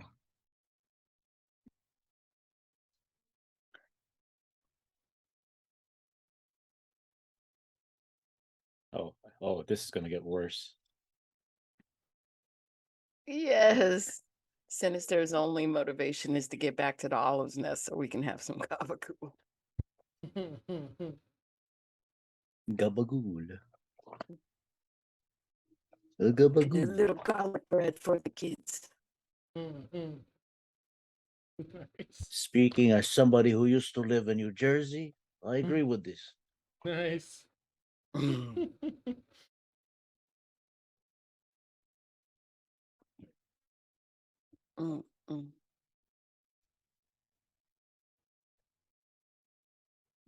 So we are underground. We have only but ourselves as allies. There's danger all about. Business as usual. Yeah. It's fine. Yeah, I It's mean, just- This is fine. this is a Tuesday. Like, Asher for her spells though. Wow. She does have resistance to psychic. So that's good. Oh, Like good. me. She's probably the only one out of us that do. I have it too. Oh yeah, you do. yeah. I has the ring. That's right. Let's And the see. CEO Schwartz is as big as mine. It's such a fun You would Anything think Mel Brooks is so much fun. movie. you would think that because of his magical abilities that he would have something to ward against psychic damage. Nope. No. Nope. I made him You are the very- danger. I am the danger. I made him very low wisdom for the simple fact that, he's a noble. Why would he need to be wise? He has other people to do that for him. See, intelligence is knowing that tomato is a fruit. Wisdom is knowing not to put it in a smoothie. I think I translate Sinister's lack of wisdom into being impatient and temperamental. Impetuous. Yeah, impetuous, reckless, temperamental, reckless in the sense, greedy, a little greedy, Grundy is socially awkward Yeah. with a -1 in charisma. But he's such Literal- a handsome guy. Oh, a Minus one in minus charisma. one? Minus one. I have 8 on charisma right Oh, now. interesting. I got a 0, but like minus one? Yikes. I get a 0. But my jack of all trades gives me a +1 to wisdom. So Brayleth has a +3. yeah, And well, wisdom? Oh. Charisma and wisdom. Oh, Oh. that explains all the skywriting feats. Yes. mm, Grundy's got a +4 in constitution. That's about it. that's because you're a big boy. Big boy. Big awkward boy. Big boy. Soft All boy. right. I mean, what? I'm gonna go ahead and bring us on back. All right. Oh, let's do this. Oh. Ba-bum-bum, ba-ba-bum-bum-bum. Okay, looks like that works smoothly. Okay, so here we are traversing this. You pass the intellect devour poo and continue your journey down. This hallway has there are clear like 3x3 stone tiles in the ground. It looked like at one point they were polished and beautiful, very, very ages ago, eons. As they're, bits and pieces have crumbled and broken. And levitation helps here, but be careful you don't roll your ankles basically through this area. The walls seem to have stood the test of time. Anywhere where this stuff has been depicted, something in the manner in which it was constructed is keeping it very sturdy against the test of time. As you continue to navigate through this relatively dim light, can I have everyone, let's see, we've gone pretty far. We all did pretty well in stealth. Can I have everyone do, what's everyone's passive perception, please?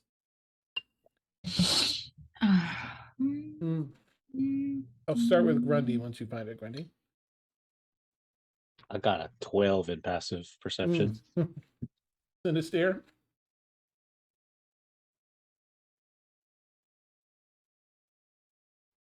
Passive perception is 13. Okay, and Ashavar's?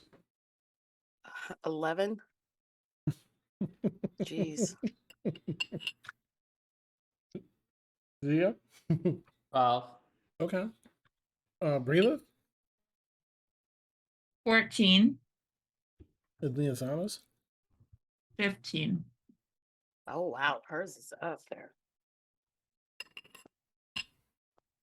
I expected yours to be, because you're a cleric, to be where it is, but Liazana. Wow, okay. You continue on through the halls here. You go from what seems to be a rather long, solid hallway. You're not finding really any offshoots left or right until you come to a T intersection. Sirik looks in both directions. This forms a square around the inner vaults, this hall.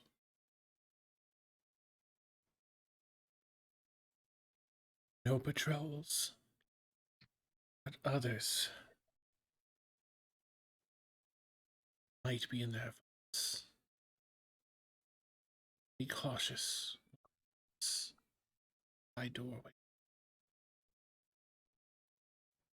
And quiet.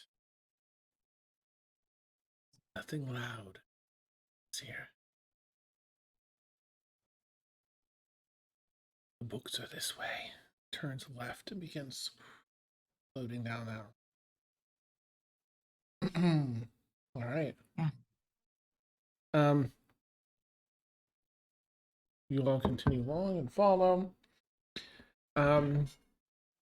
You approach a door to your left, and Sirik pauses.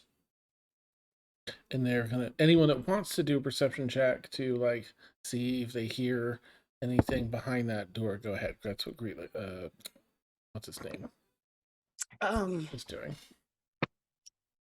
We're not an excellent. Can I ping? Well, I'll wait till we're in the door to ping.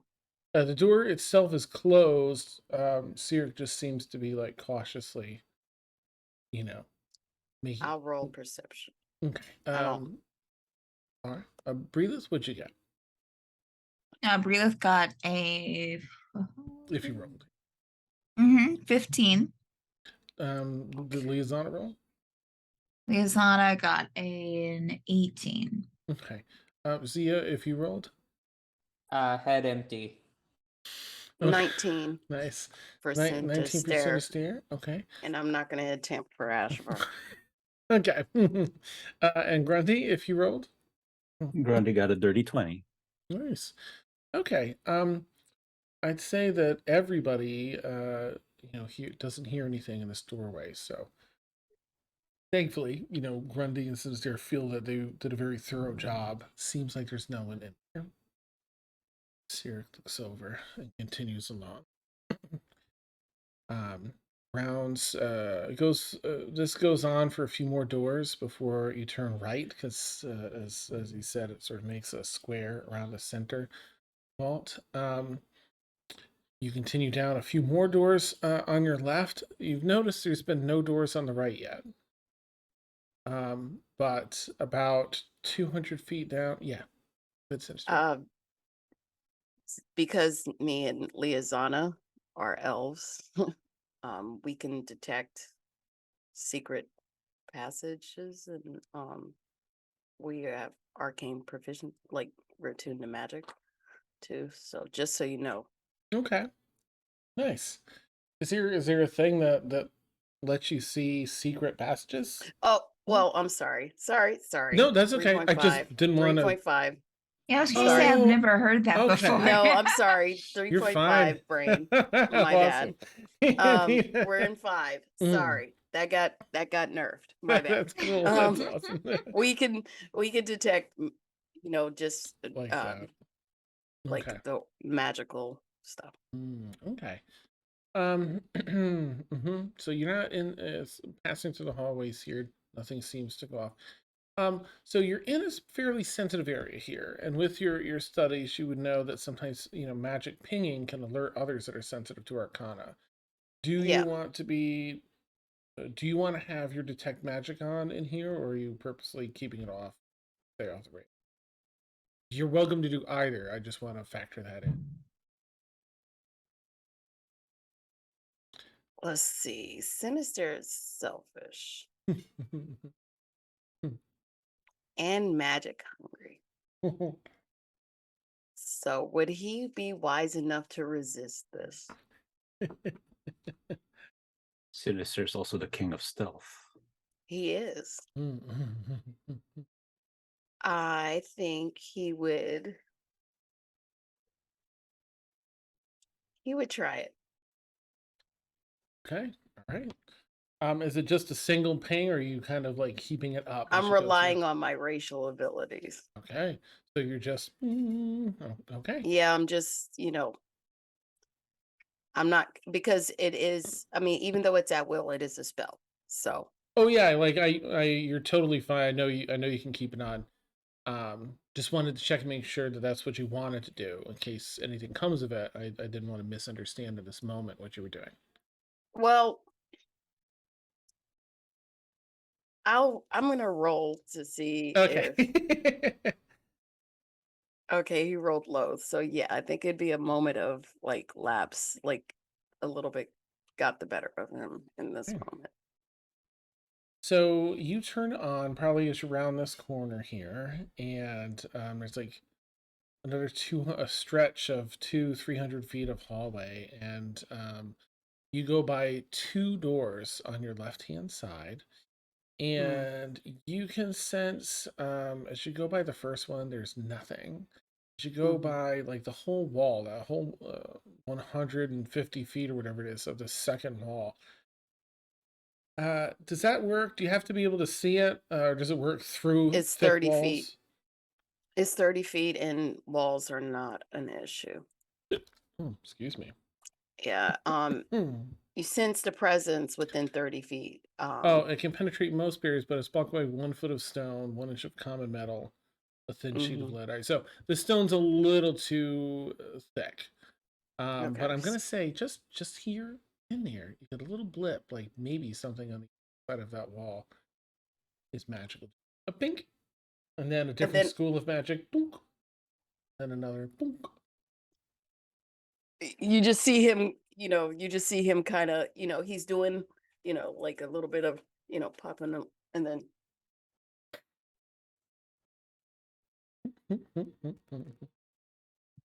like Hmm. Oh. you don't know if it's mimery or like he's You'll spherical stop, pause, turn to sort of address Extremis' fault. Are sensing magic. Cautious. They're Astrovarus is highly attuned to magic. you just see him kind of get a little like, oh, like he wants to go there so bad. Do whatever you will, as I have. Yeah. But there are magical effects in the room. Astrovarus is very neurotic.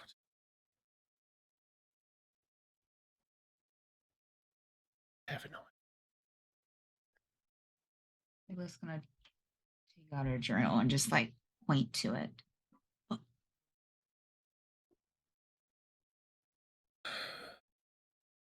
Turns and continues down the hallway. About 300 feet down this hallway. It seems to be about 600 feet. You went about 300 that first hallway before turning. You've are at the 300 point, and you see a doorway, a double set of very thick stone doors. Not stone doors, metal doors, built right into the stone. See Sirik sort of pull back and turn to hush everyone. The outer brain, Breathing, resides in here. We must be cautious. They are present.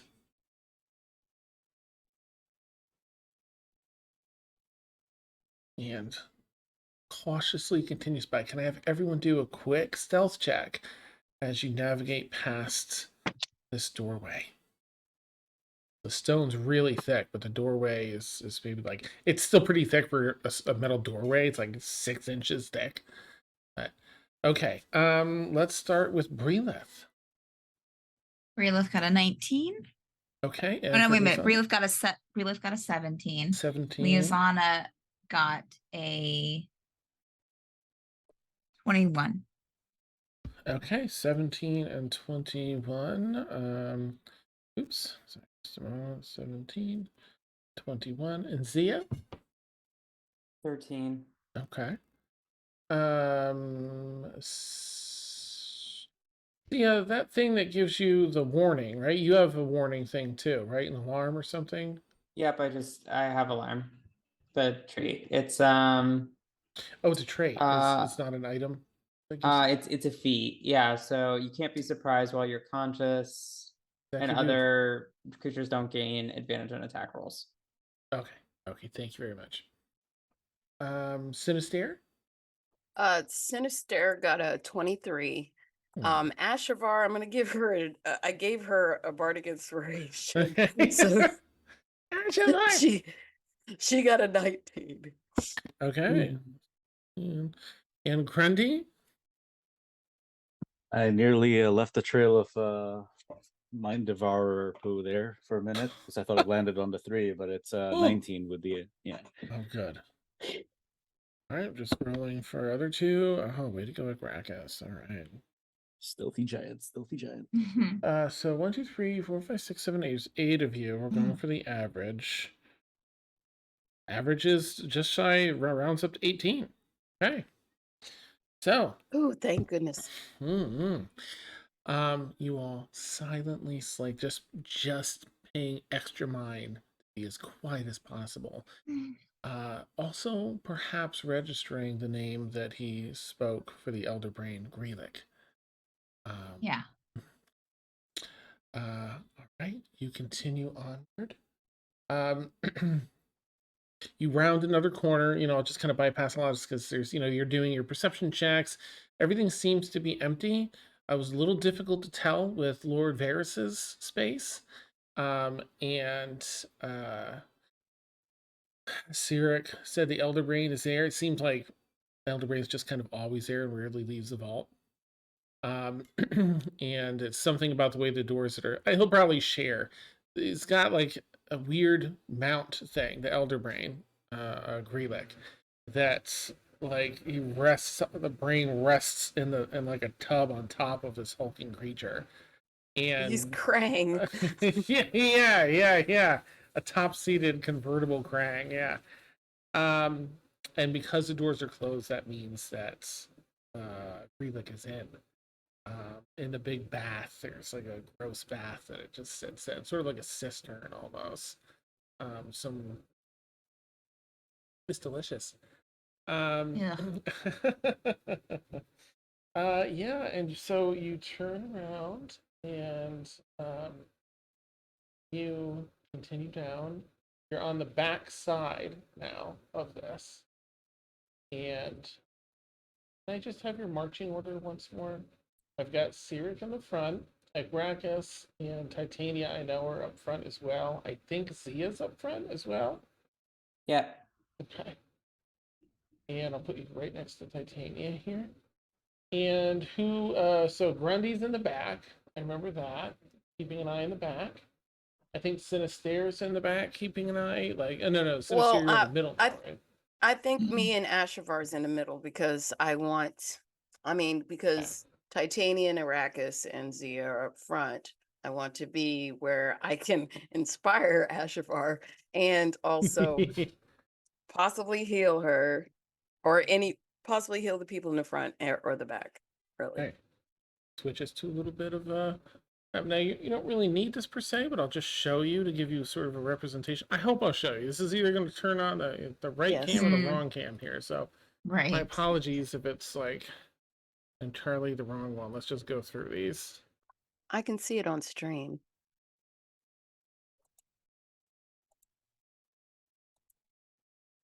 All right, is this it? Hi, that's me. Hi. Hi. Oh, and it's the Hello. end. Is this it?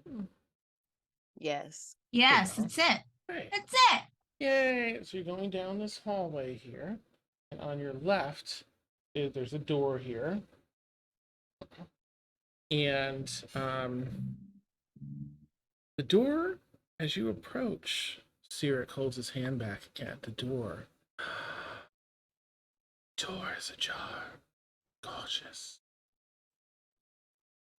And can any of you particularly stealthy, that you can look around the corner and peer inside? Just gonna see if anyone's like willing to be stealthy and look inside. Zia, are you more stealthier than me?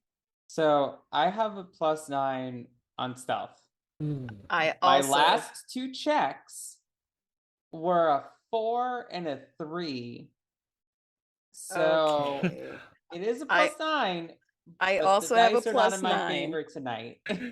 I'm going focus your to mind. I can still do it. I'm gonna go ahead and give you a bardic inspiration. Mm. So that's a additional D8 to add to your nice. roll. Okay. Sirik is also offering to focus your mind. Yes, please, Sirik. Please focus my mind. Yes. And as he kind of Get reaches on in his, there.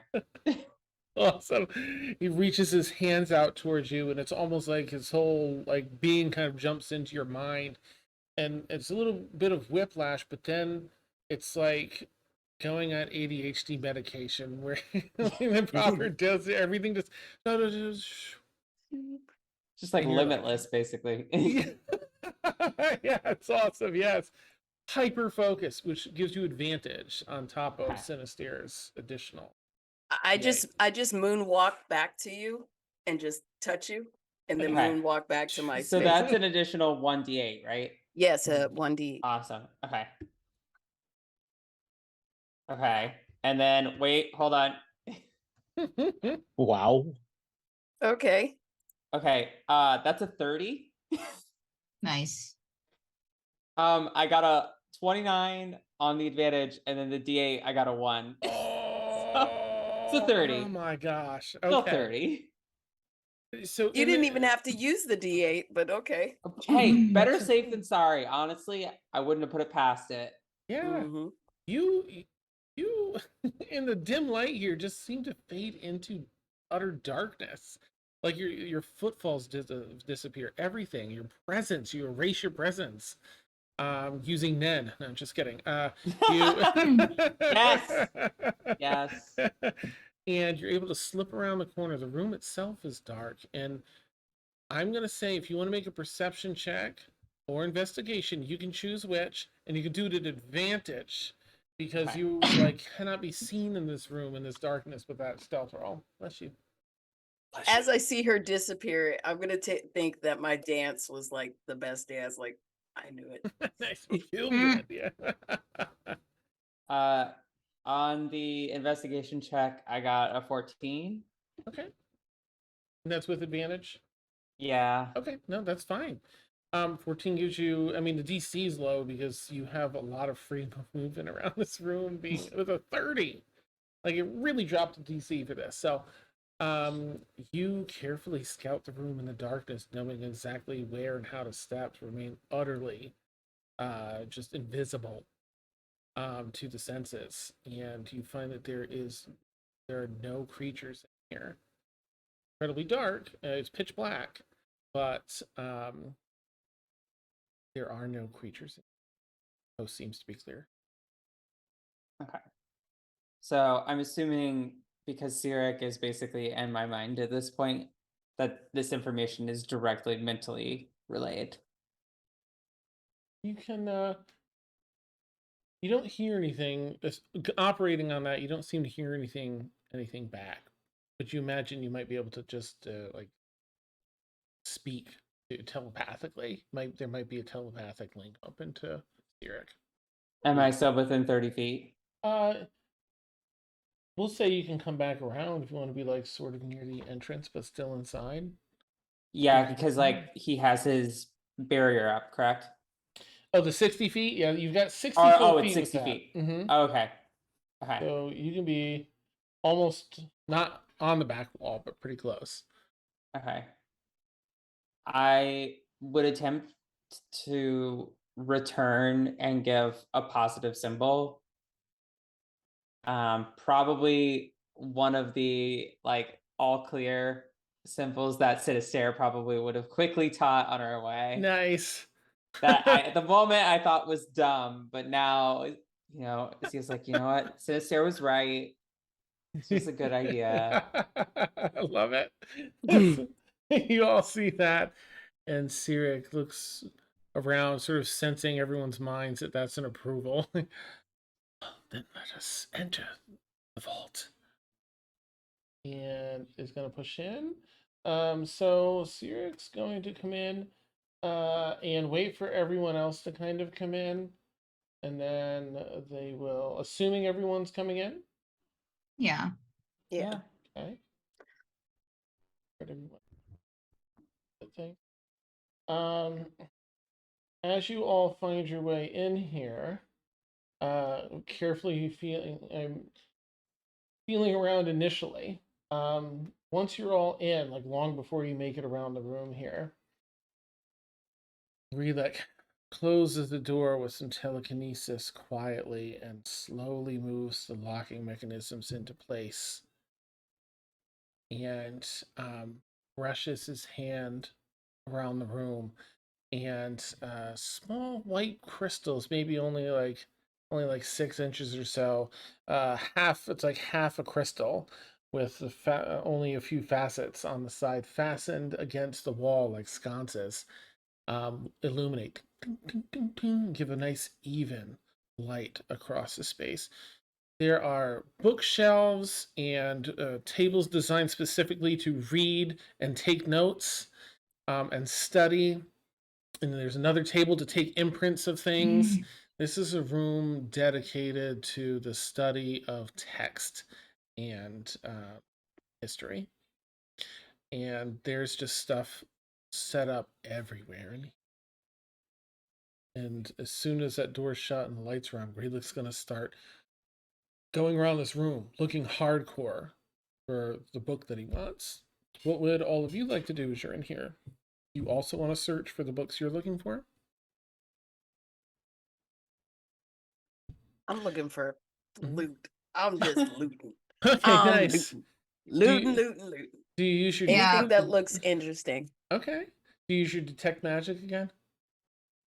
Of course. Okay. Go ahead and roll another D100 for me, if you would, Sinister. While you're doing that, Grundy, are you investigating? Yeah.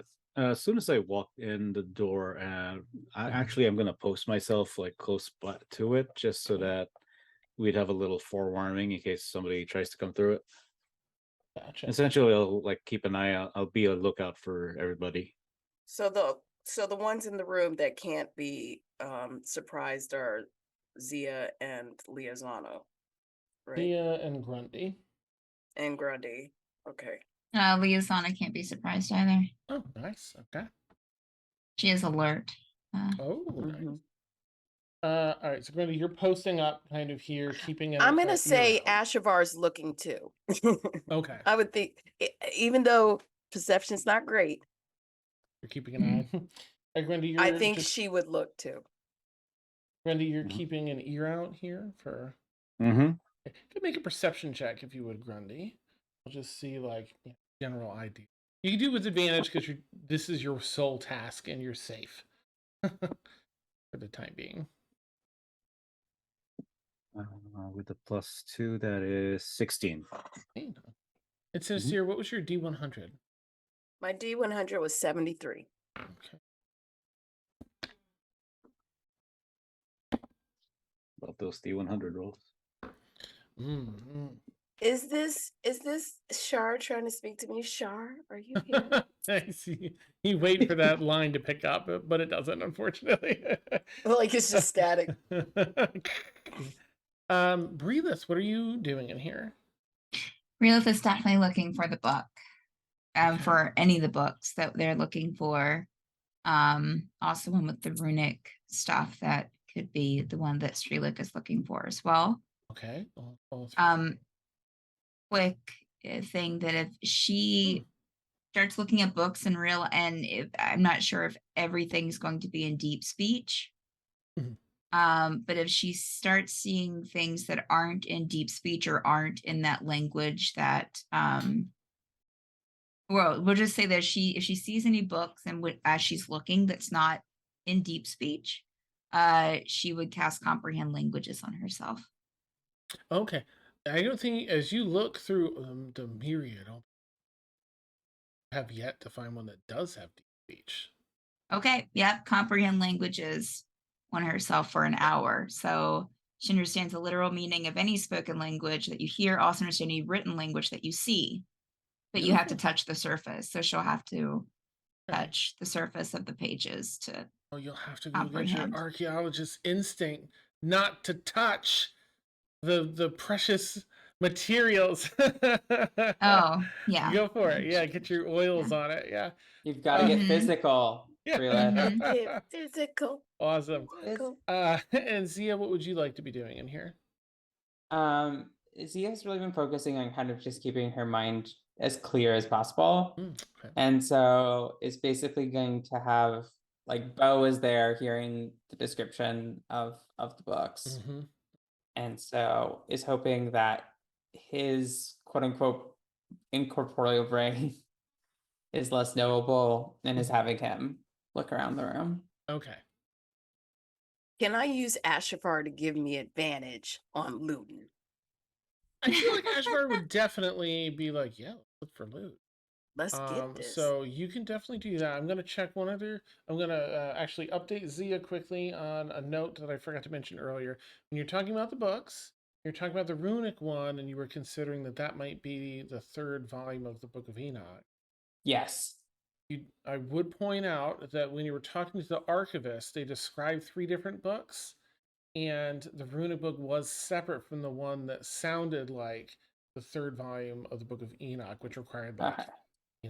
blood and celestial blood and other things to read. There was one that was like, well, only the Tildari can do it because apparently they have some sort of like faint celestial bloodline.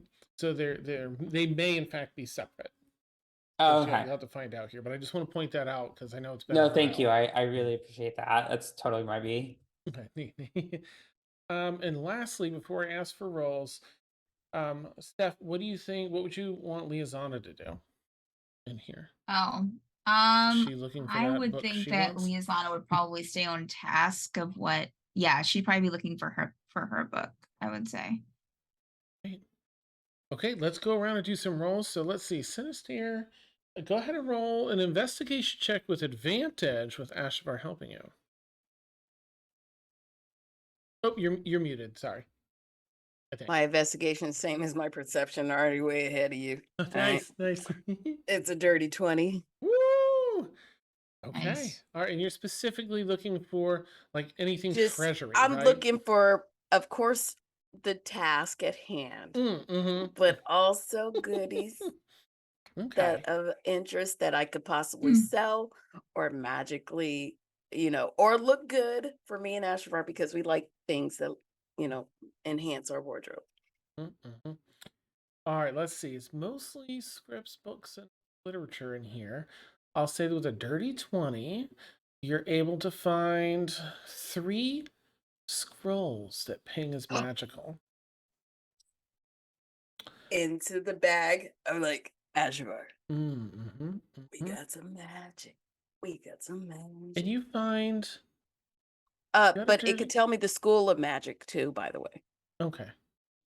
But you can save that for later. All right.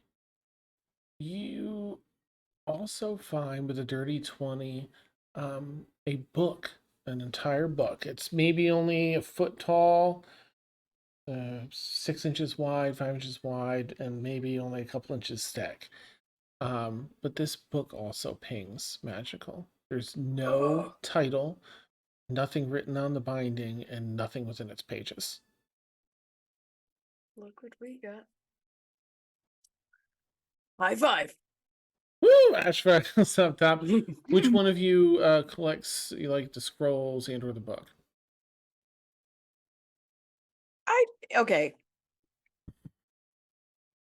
I'm gonna put this in my bag, and we're just gonna table that for later. Who gets what? But I'm not.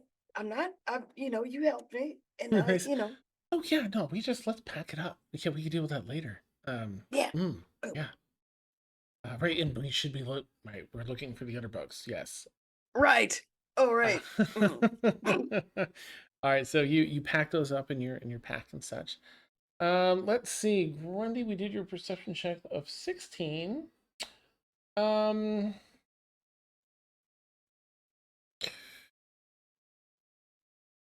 Let me just do a thing here. Okay, all right. For a moment, Grundy, you feel like maybe you're hearing something. Do you want to take a closer listen or look under the door? There's like a half-inch gap at the bottom of the door. What would you like to do? Is you feel you hear like a slight, ever so quiet dragging sound? No.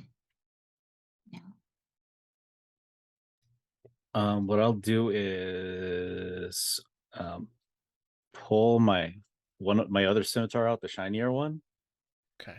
And kind of slide it under the door and use that as a mirror to peek. Ah, okay.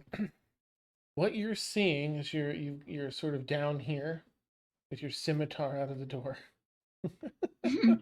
Perfect. Look at this. This is great.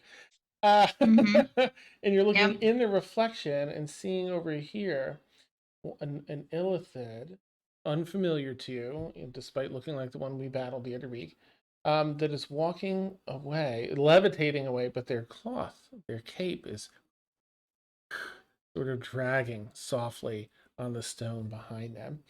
but they seem to, be on a mission to continue on their way, and you watch as far as you can. They round the corner, and if is there anything you'd like to do during that time while you're keeping an eye on that? I'll withdraw the scimitar and resheath it, and kind of just make sure to let everybody know very quietly.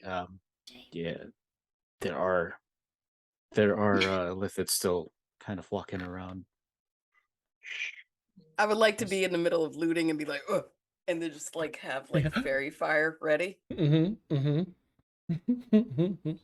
Oh no, did this thing lock up for? No, it's working. No, it's good. it's there. Yeah, it's the stream one that. Oh Yeah. no. It's just one of those things with these cameras. I don't know why they do this. Let me just quickly try and reset. I'll just have to test this on another day, but I'll give it a quick deactivate, reactivate for our friends here. There, because if chat can't see the silly Grundy down, on the ground, how well Yeah. that works, Yes. then what is life? What is life? All right, I guess we'll just sort of test it every so often. Okay. Okay. So you give notice Grundy, so that's Sinister, Ashvar, and Grundy. Let's tackle Liazana next, and then we can get to players that are here.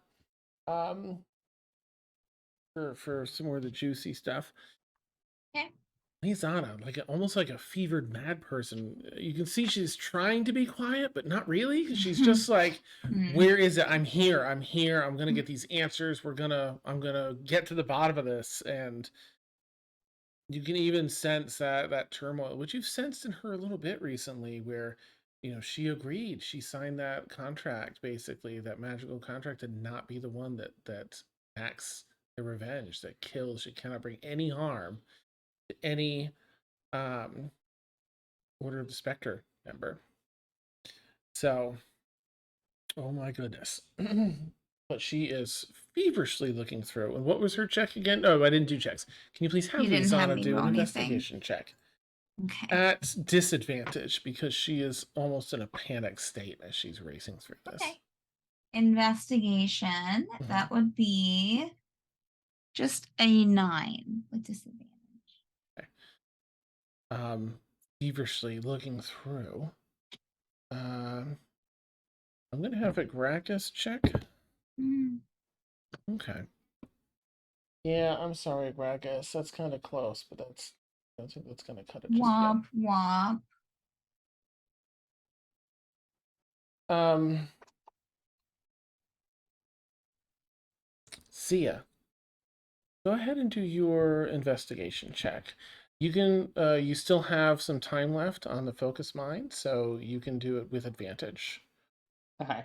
Fresh, yeah, investigation, if you would. So it's gonna be 25. Okay. All right. So what is happening is Bo is kind of looking around the room specifically for there were 2 of the 3 books that are in Celestial. Mm-hmm. And so it's just looking for anything that is in Celestial at all. Gotcha. Okay. All right. Bo is being pretty thorough and quick, and as are you. No sign of anything written in. Well, there are a number of things written with hints of Celestial. Seems to be very old Tildari text, but nothing proper Celestial or that older versions of Celestial. It's mostly this Tildari language with a sprinkling of Celestial in it. So nothing that pings yet for you. Let's see. You got that's 25, and so 1, 2.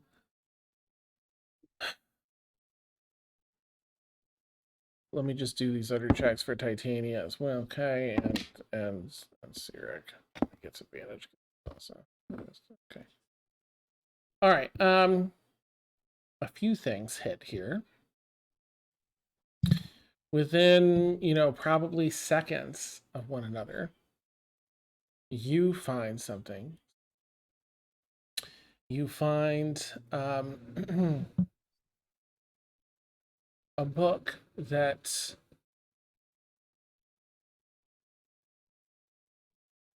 I can't recall what I said, how this one reads on the front.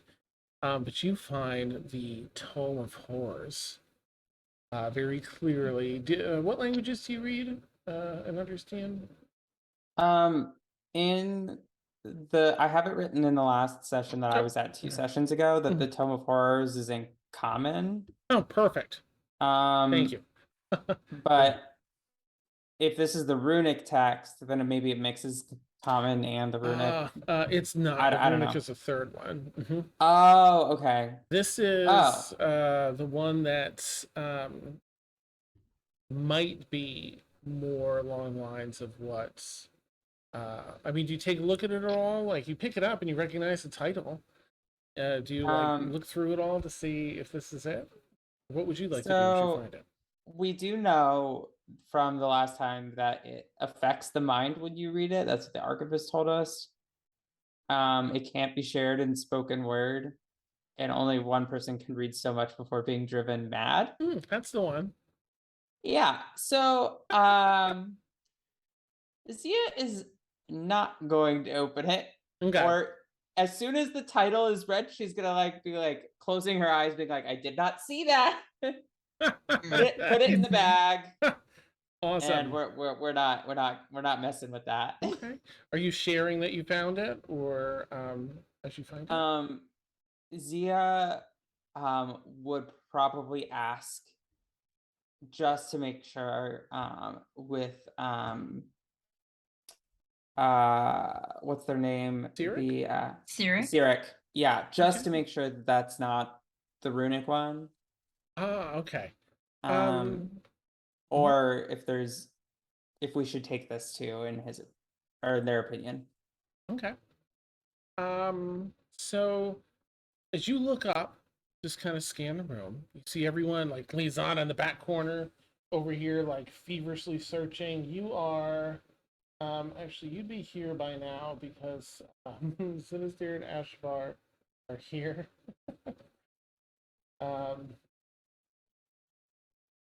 Titania's in the back. The Gracchus is looking down this other row. Relik is here. And where's Relis would be around here by now. And you're sort of right here. You find the book. You look up and scan, seeing Lisanna in the back here, kind of going berserk through the book. You know what the two of these are up to. You see some scrolls going in a pouch. You see Relik, who, as you kind of put that out there, you pause. Relik is like rummaging through desk where you've seen him at this desk for a bit. Like maybe this is where he left that runic book. You mean Cyric, right? Cyric, sorry. I shouldn't have named him close. And and no worries. I love it. And says, "Is the book not mine? One which you asked. Tome of Hope." Goes back. Chang. You look around, you see Titania looking at you. Oh, okay. Yeah, she's turned around, and in her hands is a wooden box, somewhat ornate, with a blue gem affixed to the top. And she, has it partially open, and she, and lets it close as she's looking at you. And she just has this really sad look on her face at finding this. You let everyone else know. I mean, everyone else would have heard Cyric talk about yeah, that's the Tome of Horrors that you found. As you're sharing this moment with Titania, this weird moment, Gracchus seemingly over here kind of like talking to her now, but she's just looking at you.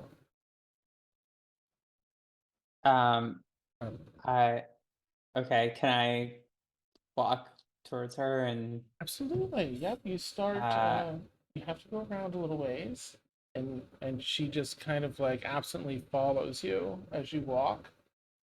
Relik, in the process of you kind of walking around to come over here, finds the runic book. Yes. Oh, Book of Why did the Zoom camera freeze, but the stream one is still going? Yeah, I the same can't camera's even. freeze, Dan. It's a different camera. Okay, well, let me get you over here so you can see where you've walked. I'm so sorry. Oh, good. I got part of you walking around. Oh, that was a while ago. Oh my goodness. All right, mate, can I just turn this off and then? Oh no, Dan. Okay, and then turn it back on again. Okay, you kind of walked around this way down this aisle. Yeah, there's like rows of these. Oops. Oh, I'm so sorry, Greeley. Rows of tables here. And you kind of walk around and down with her just sort of absently staring. As you begin to approach down this hallway, um, Agracus steps in front of her between the two of you, and on his side. like about to draw a weapon? No, just looks a little guarded. And Greed looks like, yeah, found my book. He'll just kind of like, not say too mentally loud, but he'll let everyone know that he found his runic book. Okay. He's Is not he, blocking your view, by the way. He's just sort of ish. Oh, okay. So it wasn't like he stood in front of her It, to like purposefully all block. intents and purposes, he did, but Okay. you can still see her through, like where he's standing. Okay. But that was the gesture to sort of like stand in your way. Okay. I'm trying to keep thoughts as simple as possible. So Zia would like very quickly mind like, is everything okay to both of them? Like Rakus will just kind of look back at Titania.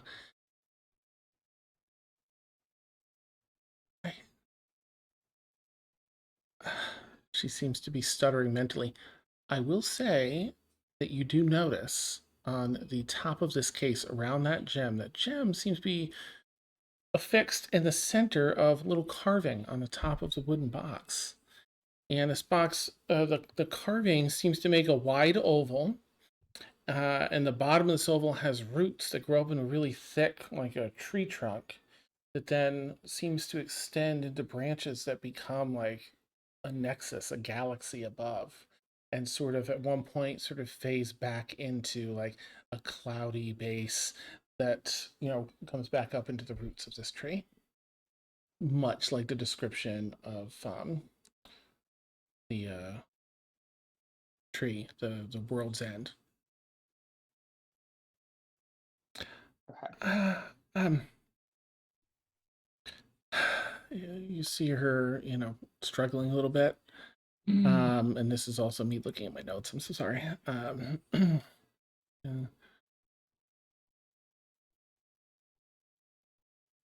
This is it. I found it.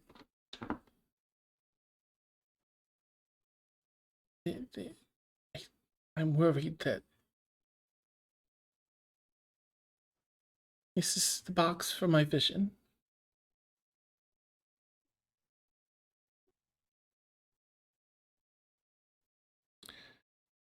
I wish I knew beforehand.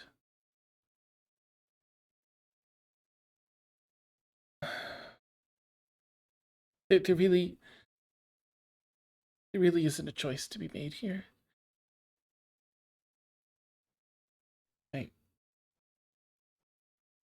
I don't understand why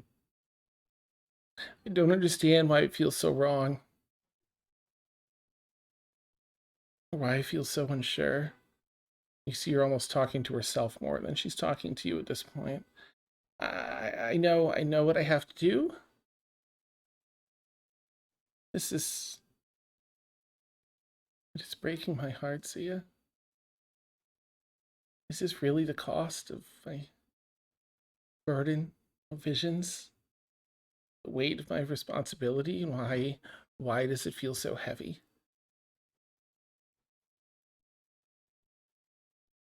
And pauses for a minute in case you have anything you want to react with. Is Zia able to get past Akracus and at least hold her hand as she continues to talk?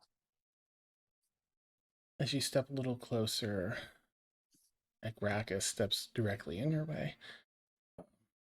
Really sorry, Zia. Let's just let her make her. She's got a tough choice to make here. I'm sorry. You see, he's pained now, which is not a look you can typically see in his face.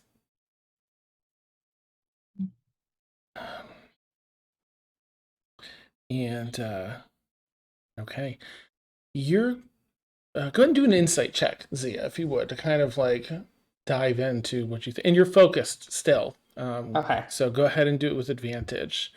I'm going to say everyone else is probably, unless they're actually everyone else make a perception check. But I'll get Zia's roll first for the insight with advantage. Plus 25 insight. Oh, jeez. Okay. All right. So Or sorry, plus 21. 21. Sorry. Okay. Woo! Awesome. Still amazing. All right. I'll go around and ask Breela's perception check. What is this perception check for? Can I ask? Yeah, to see if you see what's going on with him.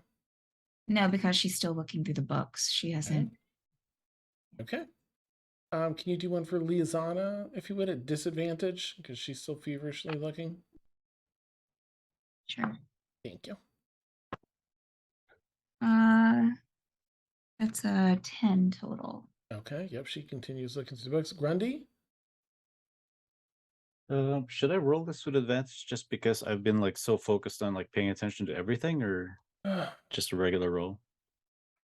I would say regular roll is you've sort of finished. You're probably getting up from watching that. You know, it's 150 feet that thing was levitating across. So we'll just say it's a straight roll because you're like getting up and looking around like, okay, you know what's going on in here. Okay, that's an 11 plus 2, 13. Sinister. Sinister got a 14 and Ashavar got a 13. Okay, 13's the mark. Ashavar, Sinister, Grundy. And perceive that there's something happening here. Not sure what, because it doesn't seem to be like on the open network mental call. But you see, I mean, now to really set it, it's sort of, Agracus standing right in front of Zia, somewhat pain look on Agracus's face, and Titania back here with this wooden box in her hands, and just looks like a mess, like an absolute, like in super conflict. With your 21, I think it was, Zia, you were pretty confident that your book is what's in that chest. And that she is torn between doing, what might be good here for you all and doing what's best for like the world and everything that she's kind of, learned in her life with this order, getting this back to their order and sealing it out. I'm gonna say to Ashavar, this is probably one of them mom choices,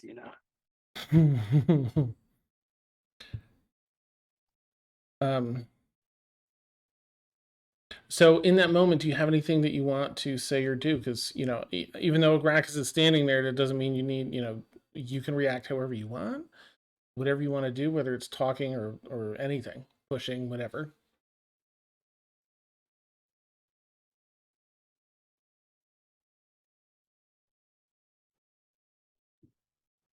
I need that book.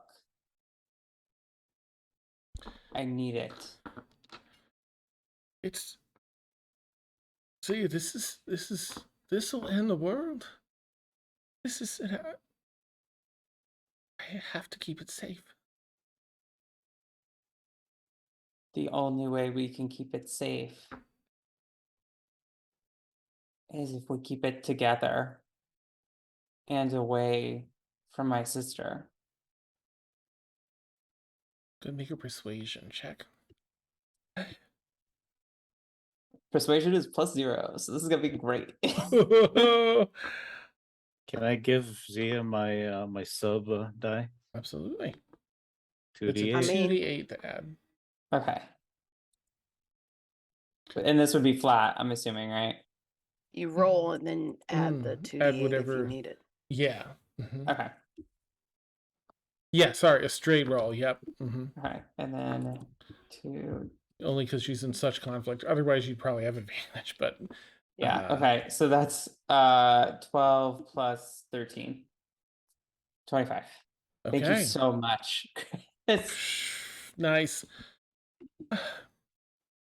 And you see that seems to be having an effect. This is sort of her on a fence. What she kind of wants to do in this moment with that high insight feels like it's in direct conflict with everything she knows, learns, and believes in with her order and her life. And so, the persuasion checks can help. They're not, a guaranteed, of course, as I know you'll know. But that does seem to like start swaying in a direction. Can I start to walk towards Titania? Sure. You are currently here. There's a hallway that is currently blocked with Zia and Agracus. So I will have you start walking. How far do you want to get to Zia? I want to get within, let's see. I want to get within 30 feet of her. Okay. Of Zia or 30 feet of Titania? Titania. 20. You'd have to stand directly behind Zia. That's fine. Okay. Titania, baby. I know you want to have this world so we can go to the olive nest and have that first date. And I know your mom is, influencing you to do what is right for the order. But, in this moment, our whole existence has brought us to this moment to grab this book and take it to save the world. And if you want to save the world, our intentions align. And besides, you think I'm super sexy.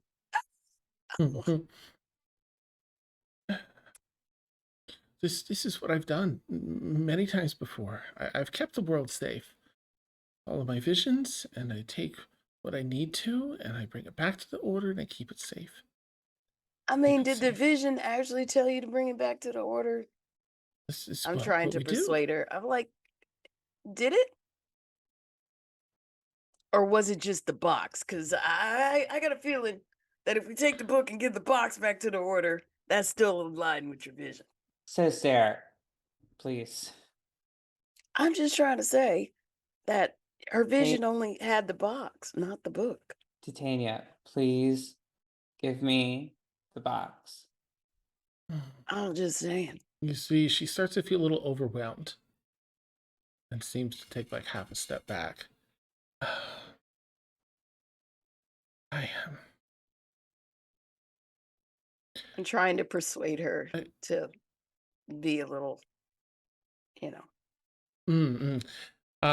the attempt, she started feeling a little bit overwhelmed and is sort of kind of closing in on herself. I don't know. That's always the way the visions work. They guide me to something, and that thing, sometimes it contains it, sometimes it's the item itself. I just and you see Agracus like looking back, trying to like give her time to suss her stuff out. I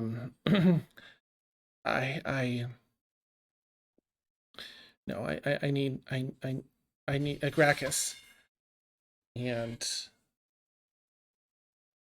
I'm gonna say that Zia in particular, because you have the high insight, you see like she's sort of falling into what she knows, right? She's felt a little overwhelmed, she's backed up, and she says at Agracus, here's what you visually see, and then I'm gonna tell you what you insight.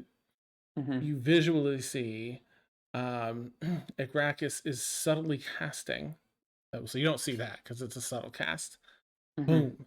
There are large iridescent chains that come out of Agracus's chest and fly behind him to engage with Titania. They sort of bind the two in place. And this sort of arcane warbling energy pops out around Titania.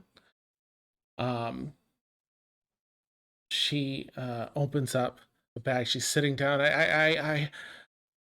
As she's doing this, she starts setting down this strange little like set of nesting dolls, dwarven nesting dolls, and making them in a little circle around herself. So I'll give you all time to, because that takes a little bit of time. I'll say that at this point. She's about to go.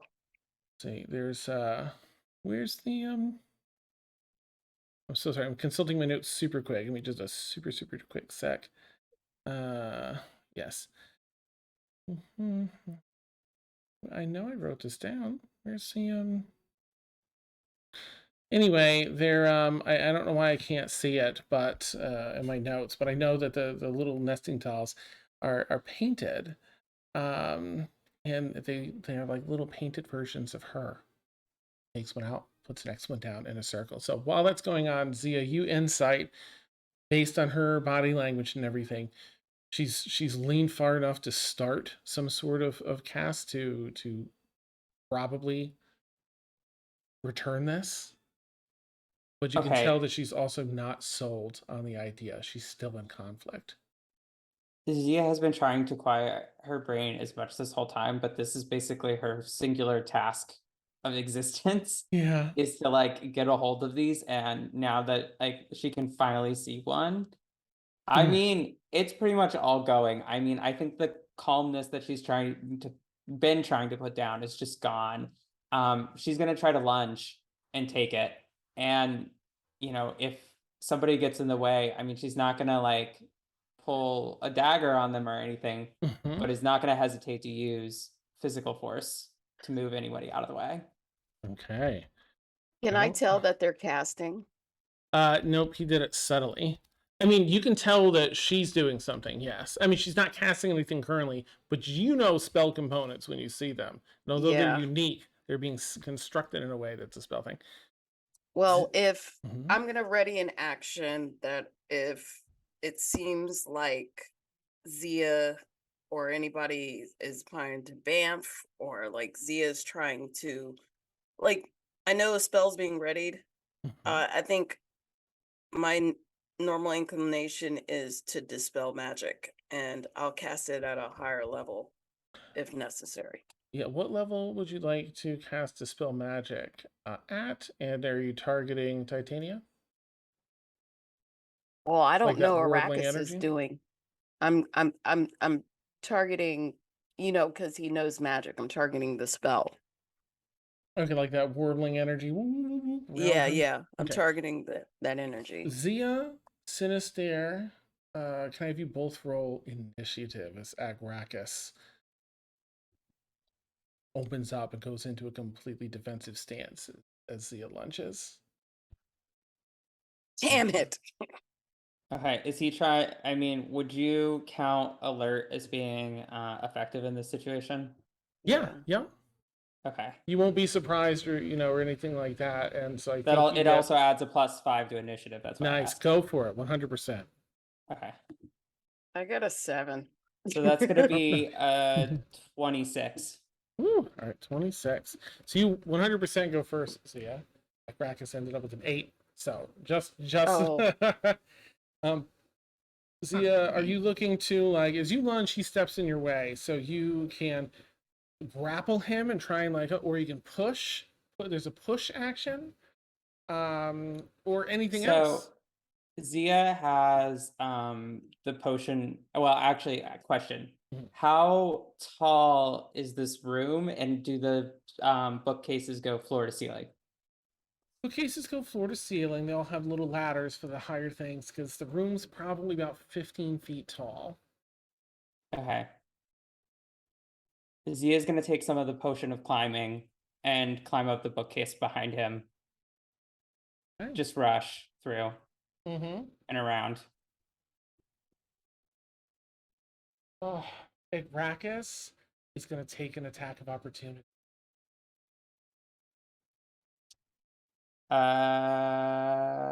Okay. I'm sorry, I got his thing here.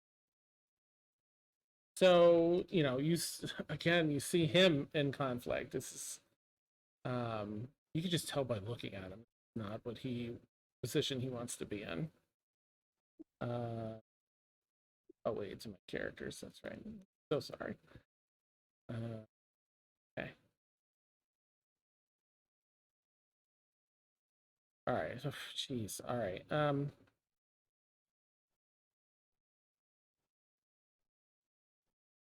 Yeah, that's not really gonna matter. Oh my. Okay, so well, it's a 29 to hit, so he's just gonna get you with the nip. As you can tell he's using blunt parts of his weapon. He's not using sharp parts. Even then, I can still use uncanny dodge, so it would be halved anyway. Nice. All right, let's check the Barely gonna scratch me if that's the case. Woo, that's amazing. Yeah, it's 12 damage, which would be half to 6. So you just take 6 points of a little bludgeoning damage, as he's just trying to stop you, not harm you in any sort of lethal way.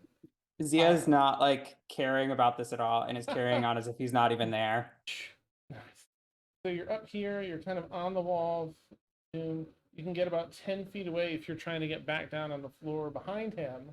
You're about 10 feet away from Titanium. Wait, what's your movement speed? Is it 30? Where is that? I always Uh, forget. Oh yeah, it's 30. 30? Zia's gonna go to the ceiling and basically push off the ceiling straight down at the box Okay. in an attempt to grab it. All right, because that's pretty cool, and you're using gravity to aid you, I'll say you can get within the 5 feet. You swing down and strike this magical bubble, and you feel it is a bubbly wall of force preventing you from passing through it. And she looks up.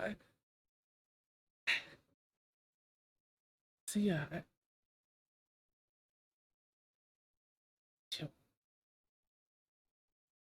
sorry. It's time for me to make the tough decisions by myself. You taught me that. I need to do what I think is right. Rush the bubble again and try hitting it with a sword. Okay, yep, you're right. That was just movement so far, so go ahead and give it an attack if you anyone that did not perceive this before perceives it now in the room. Brilith would be probably like throwing the book down and running over. So yeah, stop. We've got a 15 to hit. I mean, it hits, but it resonates and wobbles a bit back up your arm. Okay. You see once again the chain connecting her to this bubble, and chains connect over to a Gracchus.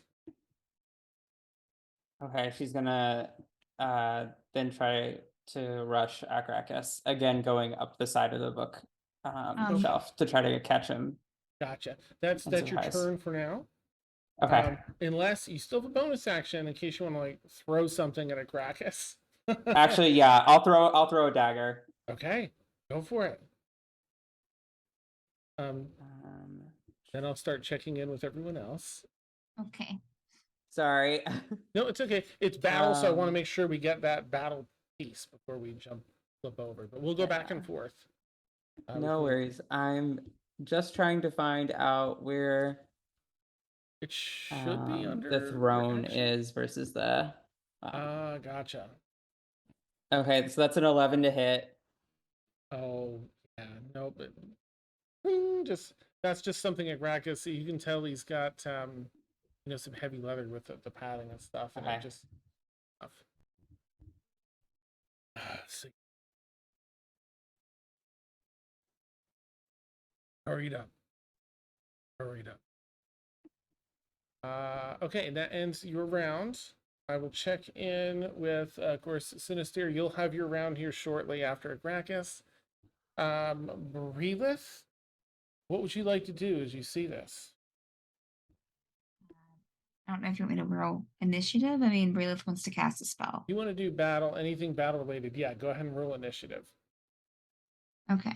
It's not really to hurt, but If it's high, if it's below 7, you can go in this round. If it's not, you're gonna have to wait for the next round because you after everyone else. if it's below 7, Yeah, then you'll get to go in this round. Otherwise, you'll have to wait because everyone's No. already done this. They were present. right. Yeah, good. 16. All right, so I'm gonna plug you in for after the next round comes around. 16, and that's just how long it took to perceive versus like everyone else engaged. Is that, can I ask if that's going to be before or after Zia? It'll be after Zia's next round. She might not do anything then, but okay. Grundy, how about you? If it's anything battle related, let me know and we'll just put you into the battle initiative. If it's RP, go ahead. Yeah, I sort of, because I'm still like eyes on the door, and then I see this as I turn around from getting up, and my reaction is, I have no idea what's going on, but people are fighting and we're supposed to be stealthing. So I'm torn between having to like stay on guard duty, and so I'm taking about 15 feet towards them. Just yeah, just kind of, actually no, make that my full movement. I have 40 feet, so get me as close as possible. You're at the end of the hallway looking down. Is that working for you? Is this camera working for you all? Good. Yeah, that works. Because at least I'll still be able to keep an eye on the door and keep an eye on the hallway, and if I need to take action, I can. So Nice. I'm not gonna do anything right now. Just pretty much stand guard. Okay. All right. These cameras of one then the other keeps locking up. Whee! Okay. So just fixing that for stream. I'm gonna say Liazana, is gonna be like, what are you all doing? We've got to get this stuff and get out. What is happening? But if Breelith, if you want her to, join in a mechanical, like a fight standpoint, like to interact in that way, then go ahead and roll initiative for next round. I have no idea how, if I don't know if she would choose to or not. I don't know. I'll say not yet then, because she doesn't have enough information. Sinister, same thing for Ashavar. If there's anything that you want, if you feel that she wants to jump in, then go have a roll for next round. I don't think she has much of a relationship to Arrakis and Titania, or, to one way or the other, and the fact that we are supposed to be quiet too. So maybe Okay. she's processing right now, like, Sure. okay, what to do. All right. Then Because this is kind of crazy. It's pretty wild, yeah. That's gonna bring us to Arrakis. That is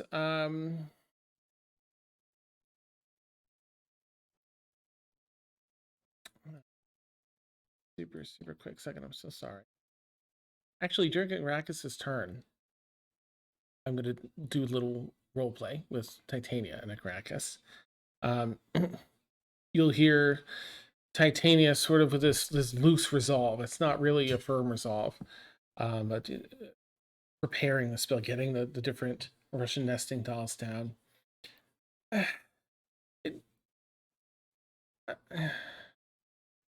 Sorry, I lost my place in the notes. Arrakis, get in the circle now. And you'll hear him just not move. He's still like watching Zia as best he can, like looking past Zia. You're there between the two of them with like the dagger thrown and ready, like, drop this nonsense, kind of mentality. And he'll just say, I can't do that. The spell I have up will mess with yours, and yeah, yours is already too fragile. And she'll shout back, Cass, I will not leave you behind.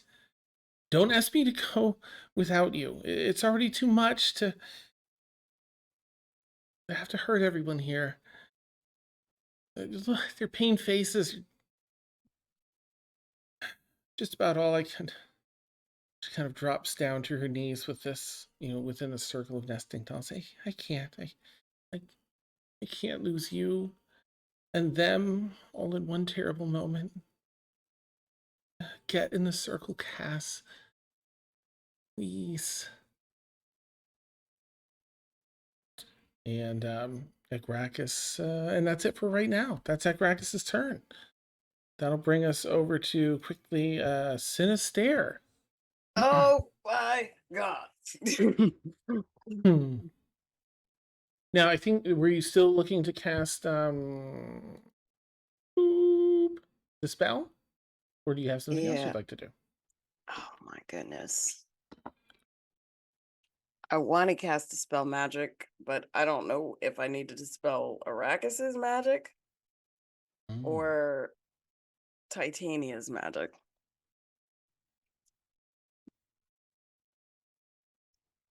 So he's gonna probably walk over. Well, it doesn't matter. It's like Mhm.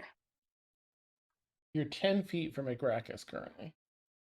it doesn't matter if I get closer or further away. I'm within range if I stay there. I just want her to be able to see me. Okay, yeah, you can step to the side in that hallway and look around at Gracchus. Yeah. He's not going to block that.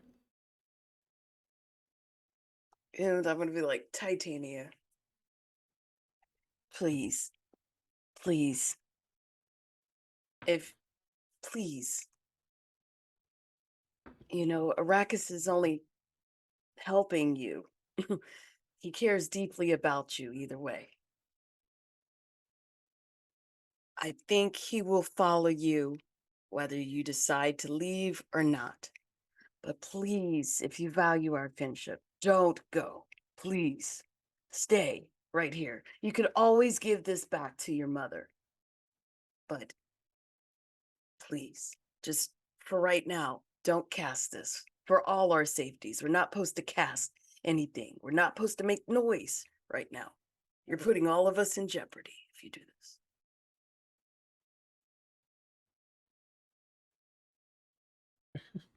He seems to be like not quite breaking down, but really struggling with this. But again, sort of semi-resolved to leaving. But what you say seems to register on her face. She's basically she's sort of disassociating a little bit and sort of becoming absent in the moment. But you can see that made an impact, Sinister. Can On the I backside. can I give you a hug? She seems to be completely like dissociated for right now, so doesn't respond. Oh God, Arrakis. Oh, Arrakis looks and just kind of gives you a nod, like, please don't. Like a We can't see genuine, your like he face. really doesn't. Oh, right, sorry. You can't see any of this. Sorry, everyone. Yeah, it gives like a genuine, like, please don't, pleading look. Because he doesn't want to have to do what he'd have to do. I don't want to either. Arrakis, can you just yield in this moment? I don't want to either.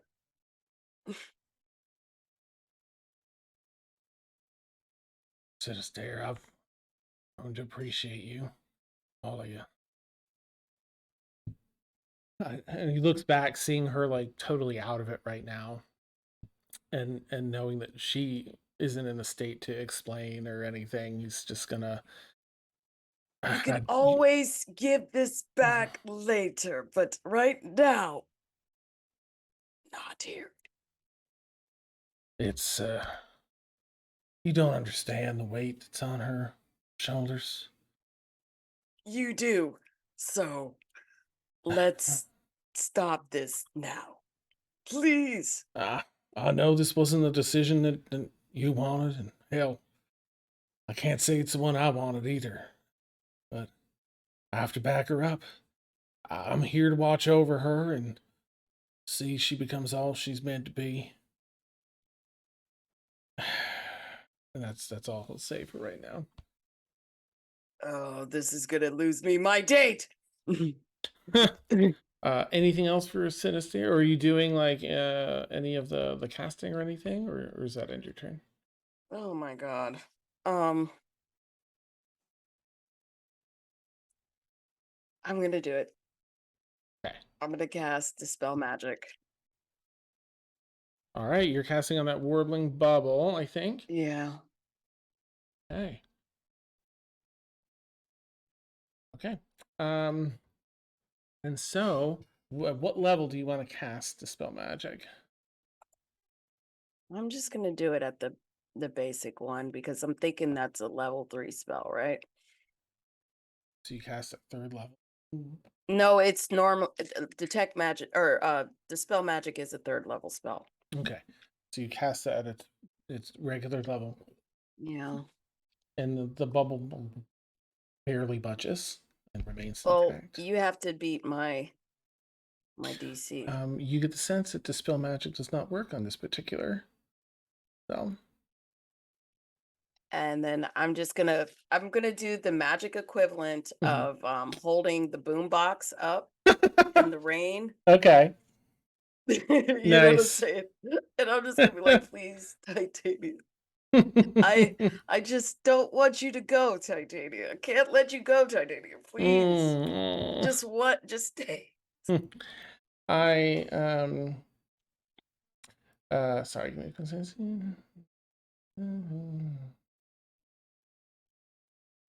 Okay, okay. You can Okay. see maybe Sinister might be crying. Like maybe he's actually not, Aw. like you can see like this is actually genuine. Oh, yeah. I will say there's stuff going on in her mind, and the different actions that, she is perceiving here are affecting, what's So going like on. it wasn't like a malicious like Dispel Magic. It was like maybe like just I don't want you to go. Yeah. Kind of. Okay. You see, I'm gonna say everyone that's engaged in battle, everyone that's within like 20 feet, you can see Ekracus looking weaker and weaker and weaker by the moment. Let's see, Zia, you're real close, and Sinister, you're real close. You can see that there's almost like this energy being pulled from Ekracus through the chains over to Titania. And this is a pretty rapid descent now. Ekracus has a lot of hit points. So saying that this is a quick descent through his HP is saying something, just to give you that impression. You imagine that even, let's say that this, to quantify this, it was 1 round. There would maybe be 2 more rounds before it looks like he would just be devoid of all energy. Bonus action healer word.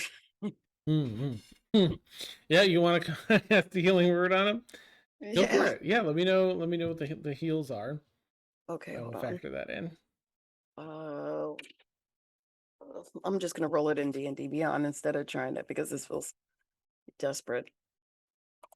Oh gosh, I'm sorry. This will actually last 2 rounds, not 3. So it's a very no. rapid descent because he started it well just then before. okay, that's 8 points. That Okay, does 8 nothing. points. Still, the thought, you see him crack a little bit of a smile. Thank you. Coughs, some blood and the usual. I can just stare. And you see That makes Sinister just like panic a little. Oh my god. All right, we will go back to the top of the round, which is Zia once again. That's the fresh info that you have. Zia. So at this point, even the couple of things that are happening in Zia's mind, in addition to kind of the singular drive of trying to find this, which is kind of amplified by the tunnel vision that was provided earlier by the illithid who's with us, whose name I Mm. continuously keep forgetting. Sirik. That is not Grealick. No, yeah, contrary to what I keep saying. Sirik. I was wondering. I was like, is this a slip? Oh, yeah, I just So- named them too close like an idiot. You've got It's this too like close to Siri. yeah.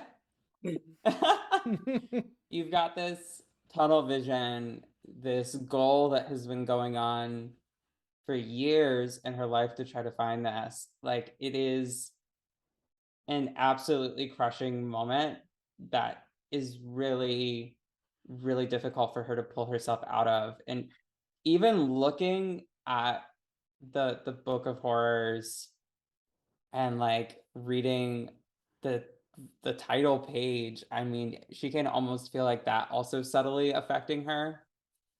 And so like radiant soul typically is what I use that involves the growing of the wings, and it's kind Oh, of thanks more for of the her raid. Mhm. celestial side taking over her. Like she's being compelled into a particular stream of action that's sort of her, but not. And at this point, she's trying to keep that under wraps because it's just going to make a ton of noise, Right. not be ideal. Mm-hmm.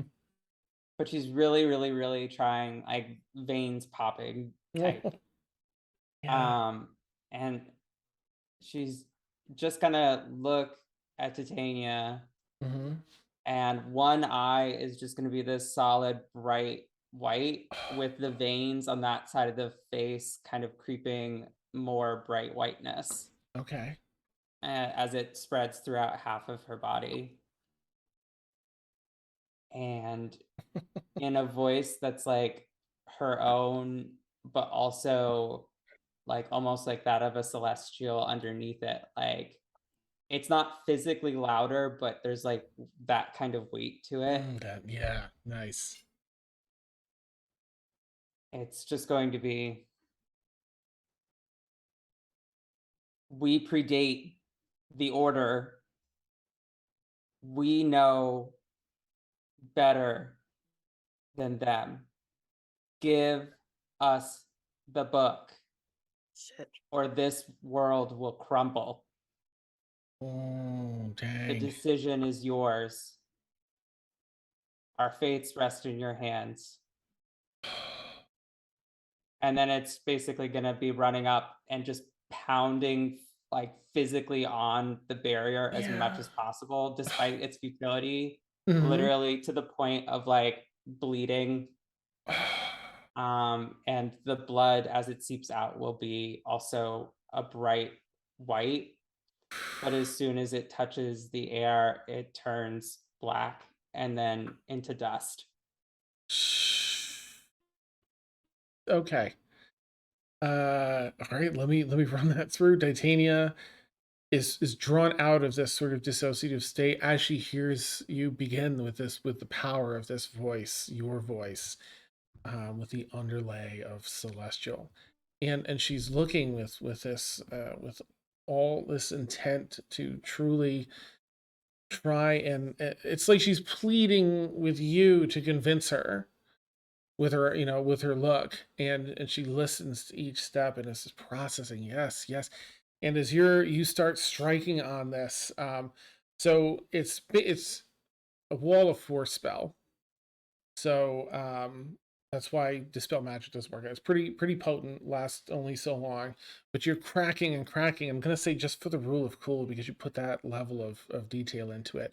As the blood starts, seeping, turning black and fading into dust, and you keep cracking and cracking. There's even a little micro fractures, even though typically that would be impossible. But rule of cool, you see some microfractures in this very strong magic. Anything else for Zia this round? Nope, that would be it.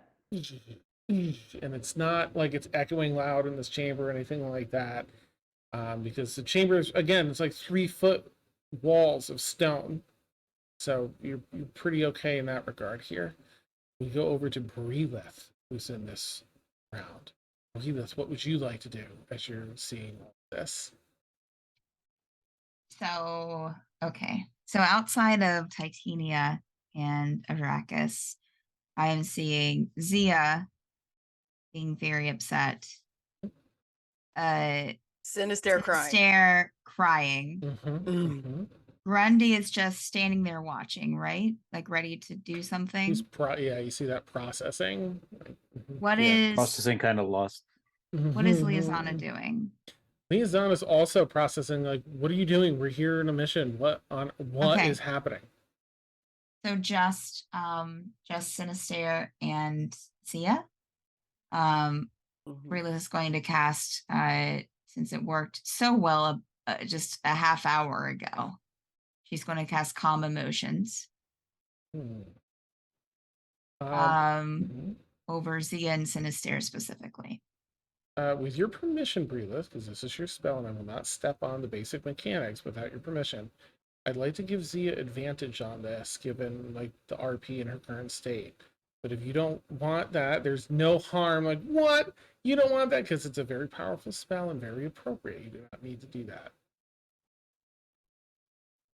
I don't really want that to be an option. Okay. That's fine. fair. Yeah, that's how the spell Because works. Brelith sees someone who is out of control. Yeah. That's what she's seeing. Yep. Someone who's acting very violently towards people that they have considered friends. And Brelith is all about like being cool with each other and good. And she sees Zia, I mean, Sinister, but Zia especially trying to hurt them. And honestly, just as a little back thing, she kind of is like, yeah, it should be protected. Well, Sinister doesn't really have any dog in this fight other than he doesn't want Titania to go. That's well, really I mean, but what she is. still sees some strong emotion. So just in case, and you've been trying He's just to like standing talk to there, them. just trying. He tried to plead with her. He's not So really acting. she's casting on Zia and Sinister. Okay. Don't call my. All right. So, what do they need to do for their saving throw? It's a charisma saving throw. Oh boy, this is gonna be great. All right. When it's rolled, Sinister, let me know yours first, please. All right. Well, hold on. That's 13 plus 8. What is? That's 21. I just can't. That's okay. 13 plus 8, it would be 21. Yeah.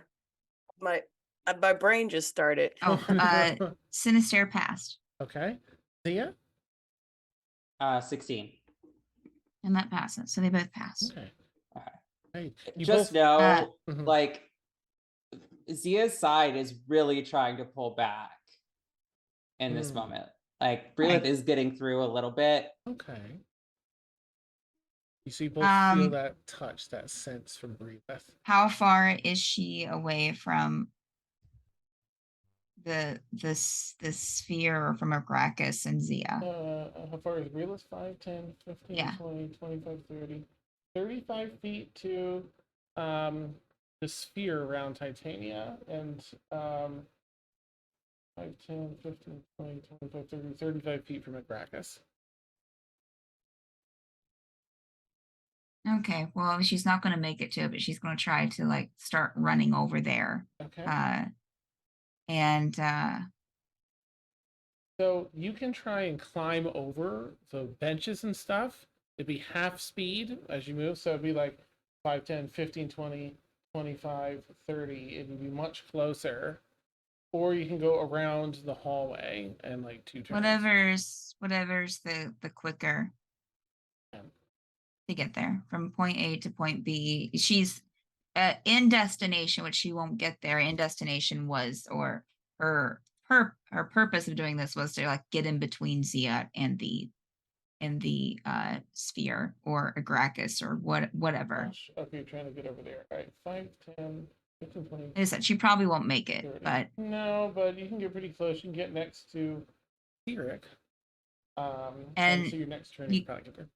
You can just hear her just, Zia, stop. Just everyone needs to calm down as she's like running over there. Okay. Well, this is going to bring us over to Agrax's turn. And here's what I'm going to do. I'm going to do two things on his turn because he's about to lose, all of his HP.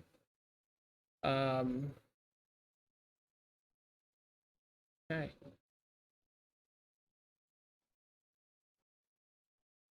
Two things. I'm going to combine a little here. Agraxus, it continues to just lose his life force. Is getting drawn through this over to channel and power whatever this spell is. Teleportation doesn't work here in that regard. So whatever this is, it's outside the realm of teleportation and seemingly uses life force. You're going to... Titania is not aware, but is becoming aware in this moment as she has been snapped back to sort of reality here thanks to Zia, and is now seeing Agrax's form almost like shrink a little in size and wither as this life energy is being drawn.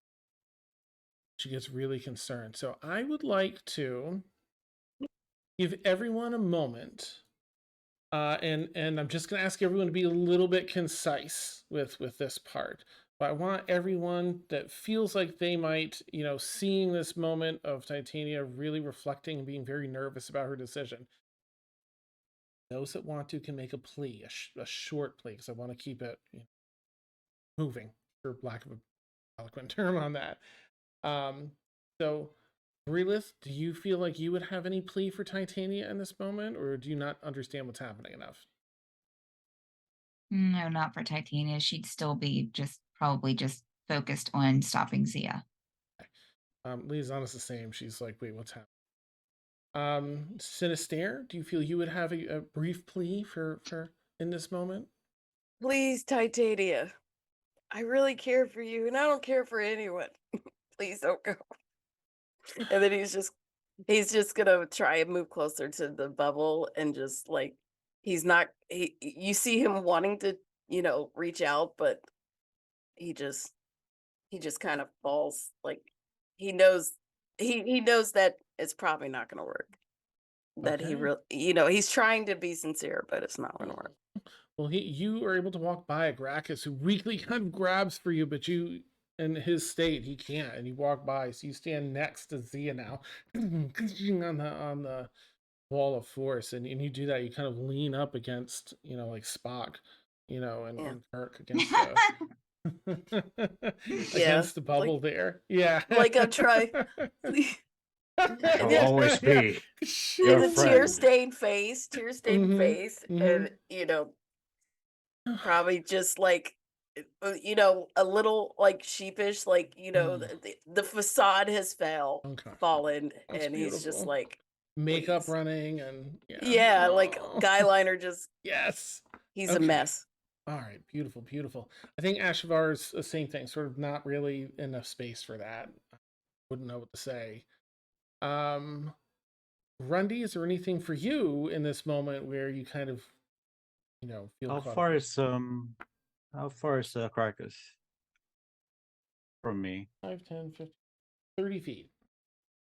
Okay, I'm gonna actually, well, I actually have plenty of walking speed, so I'm gonna come right up to him and kind of like give him a supporting arm and kind of look pointedly at Titania and pretty much just say, I don't understand what's happening here, but look what you're doing to your friend.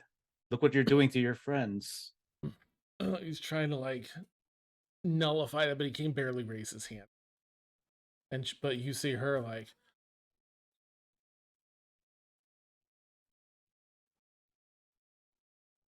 he chips in with that. And I'll go lastly to Zia. Zia, do you have a plea or anything you'd like to put in? She's so out of it at this point, and her hands are starting to get to a point where she can't use them anymore. So she started using her head and Okay. trying to headbutt the barrier. Oh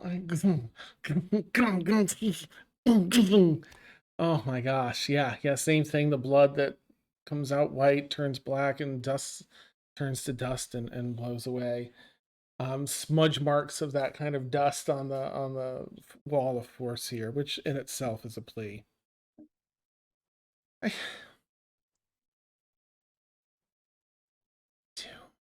Looks at you, Zia.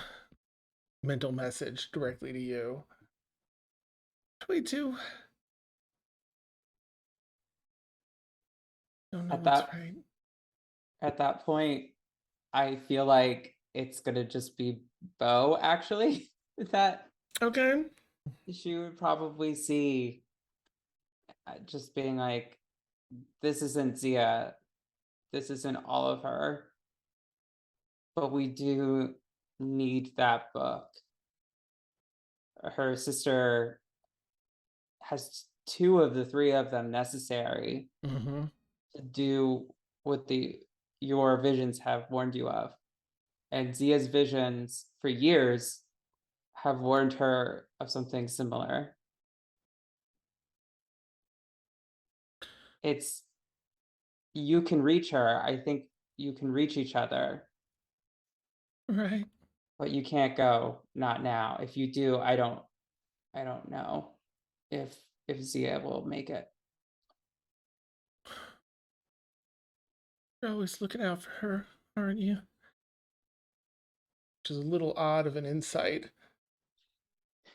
Well, I do my best. Nice. Which isn't that good sometimes.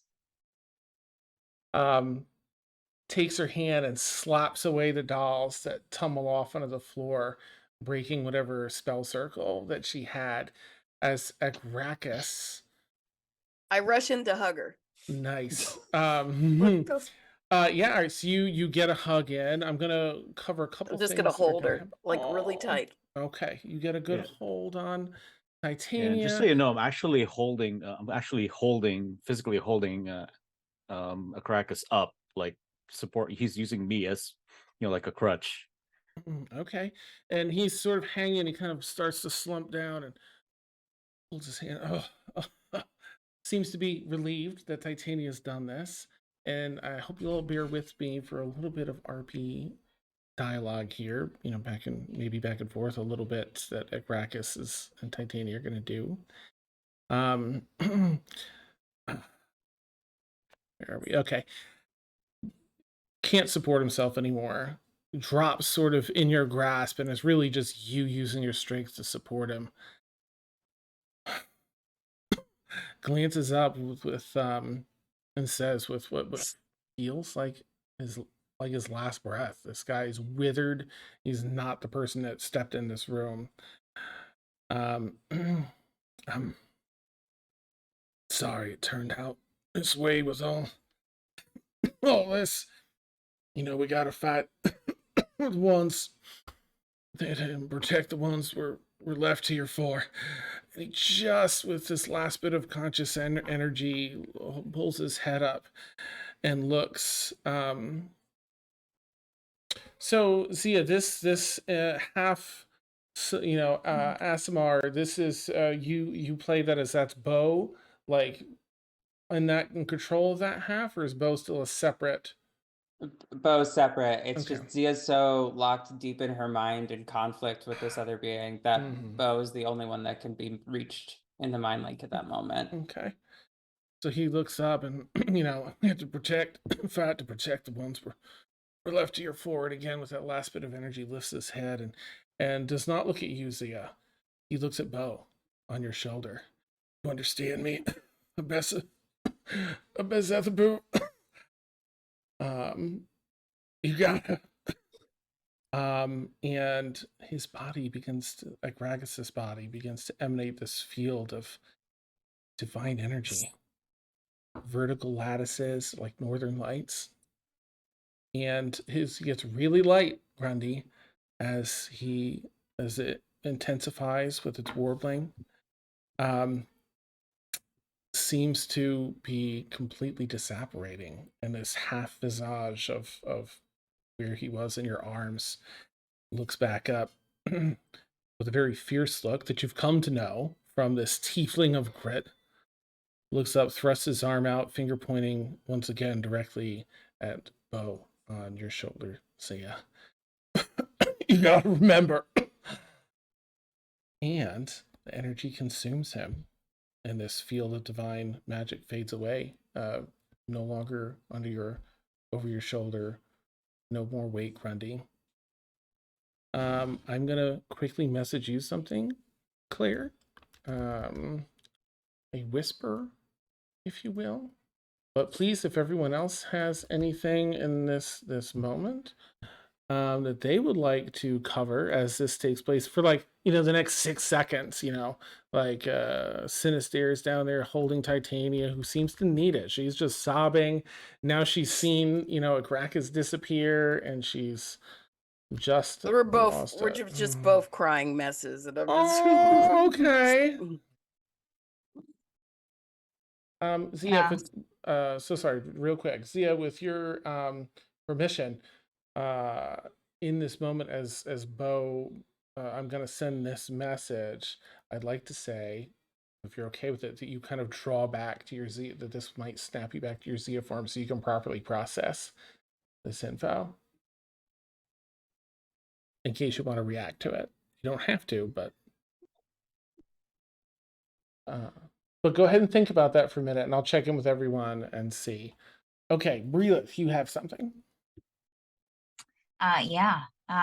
When Agracus would have started disappearing, and like disintegrating or whatever, Breelith would have if anyone would have noticed, would have just kind of stopped running forward.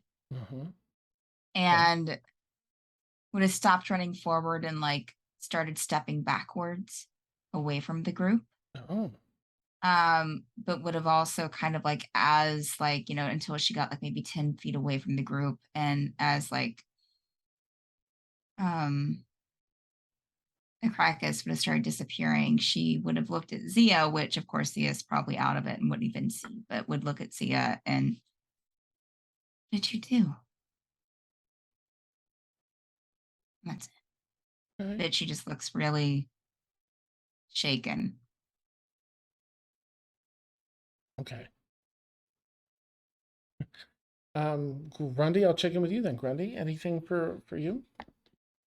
Well, I was just supporting a whole person and she's gone. So I'm just standing there dumbfounded, like I don't know what to do. Because last few people he has been in contact with that, were almost comrade, like his family, they've gone pretty much roughly the same way. So he's kind of mentally in shock right now. Okay. So he kind of just drops to his knees and kind of just stares for a bit. All right then, Zia. Seeing that, what would you like to do? So, seeing Bo on the ground, the white blood in the veins begins to recede and is coming out of that eye as tears, while normal tears mixed with red blood come out of her other eye. Just with what Breelith, what have I done? And she drops to her knees, looking at Bo and then at Titania.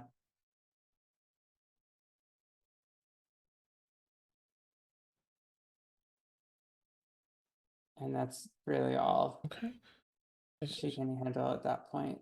Okay. You kind of look back and forth between those two. Bo seems to kind of pull back. So yeah, sort of almost as though he has almost as though blinded. Is that you? Was that us? Trying to focus a little harder. It seems like his vision is returning. Eyes slowly beginning to kind of focus on your face. Tears welling up in his own eyes before they begin rolling, down the sides of his face back down to the floor. See ya. Just seeing if you're. He's just saying if you're, okay and there to respond. I mean, clearly not. Nice. So yeah. Not to break the No, you're the fine. tension, but Zia is, I mean, going in and out of those states, this is like the fourth time this has ever happened, and it's always been kind of sketchy as to what is remembered and what isn't. But this time it was like watching herself outside of her body from like 100 feet away, Yeah. and not being able to stop, and just being so blinded by like a singular goal that like nothing else existed. And it's embarrassing. It's horrible. It's this, like, she's disgusted with herself. And especially like obviously Zia and Brilith, at least in Zia's mind, have like become closer recently, and to just hear Brilith's absolutely like 100% deserved, like, what are you doing? It just wrecks her. Like, her heart is split in two. Okay. So is gonna see, that pain, of course, and feel it. Get himself up, little tiny, bow, and put his hand on, if you're like down on the ground, the floor like that, put his hand on your hand. I know that. I don't know. I guess I don't have words for that. I wanna take the time to properly try and help with that, but see, I remember. I remember. Not everything, not by any means, but it's something. And it's so fucking important. So yeah, and he'll grab your hand. Remember, and you get more fun, Zia, because you haven't had enough today. He points up to your forehead. No, he grasps your hand and touches it, and you fall into yet another. It's a similar trance-like state that he was just in.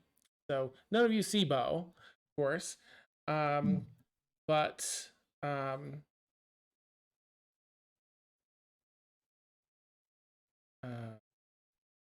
that's a side panel. Yeah, no, because you're going through enough. I don't know that you would have been perceptive in that moment. Something a little earlier that might have tied in, but I think you were in your states. I don't think you'd be super perceptive at that point. Go ahead and roll a perception check for me, if you would, just before we jump into that. I don't like taking away the option just because you might not be. What a roller coaster. Yeah. This would have been for a little earlier when you were banging on the shield. Oh.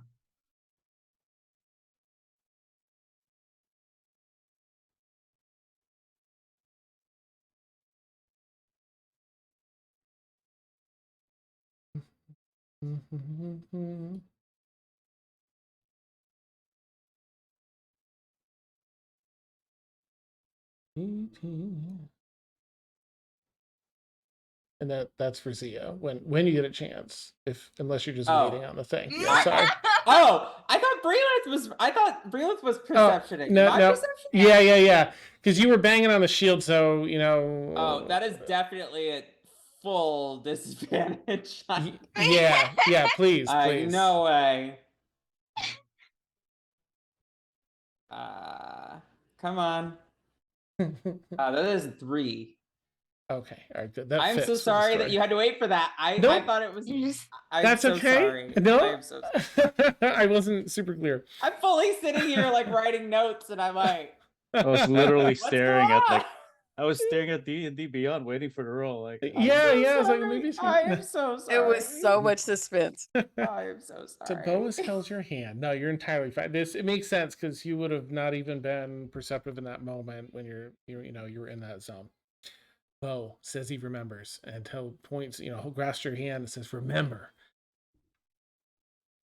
You go into that same sort of almost a fugue-like state, and you start. It's almost at first, it's kind of like you're in a dream state, but it becomes apparent very quickly that this is much like the state you were in when you recovered memories with Vix ritual. This predates active memory. This is a very old memory. You perceive yourself as maybe 14 months old here. You are young. You are barely walking and talking a little bit. Your memory stretches farther than it has ever stretched before, predating, again, your active memory.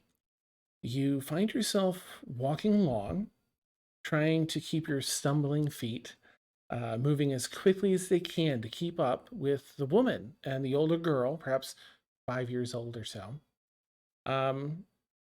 as you navigate your way through this cave tunnel. Though you're unsure what it all means, you can feel ahead of you a place full of power, energy. So you look up to this girl. You know this in your heart. She's important to you. Looking at her gives you a feeling of safety and reverence. You stumble slightly on the uneven terrain here through the cave, and she looks back at you. Her hands full of spell components. She's helping the woman carry. This is the 5-year-old, 4 or 5-year-old. She almost spills them across the stone as she cautiously, so as not to let that happen, reaches her hand out to help you up from your stumble.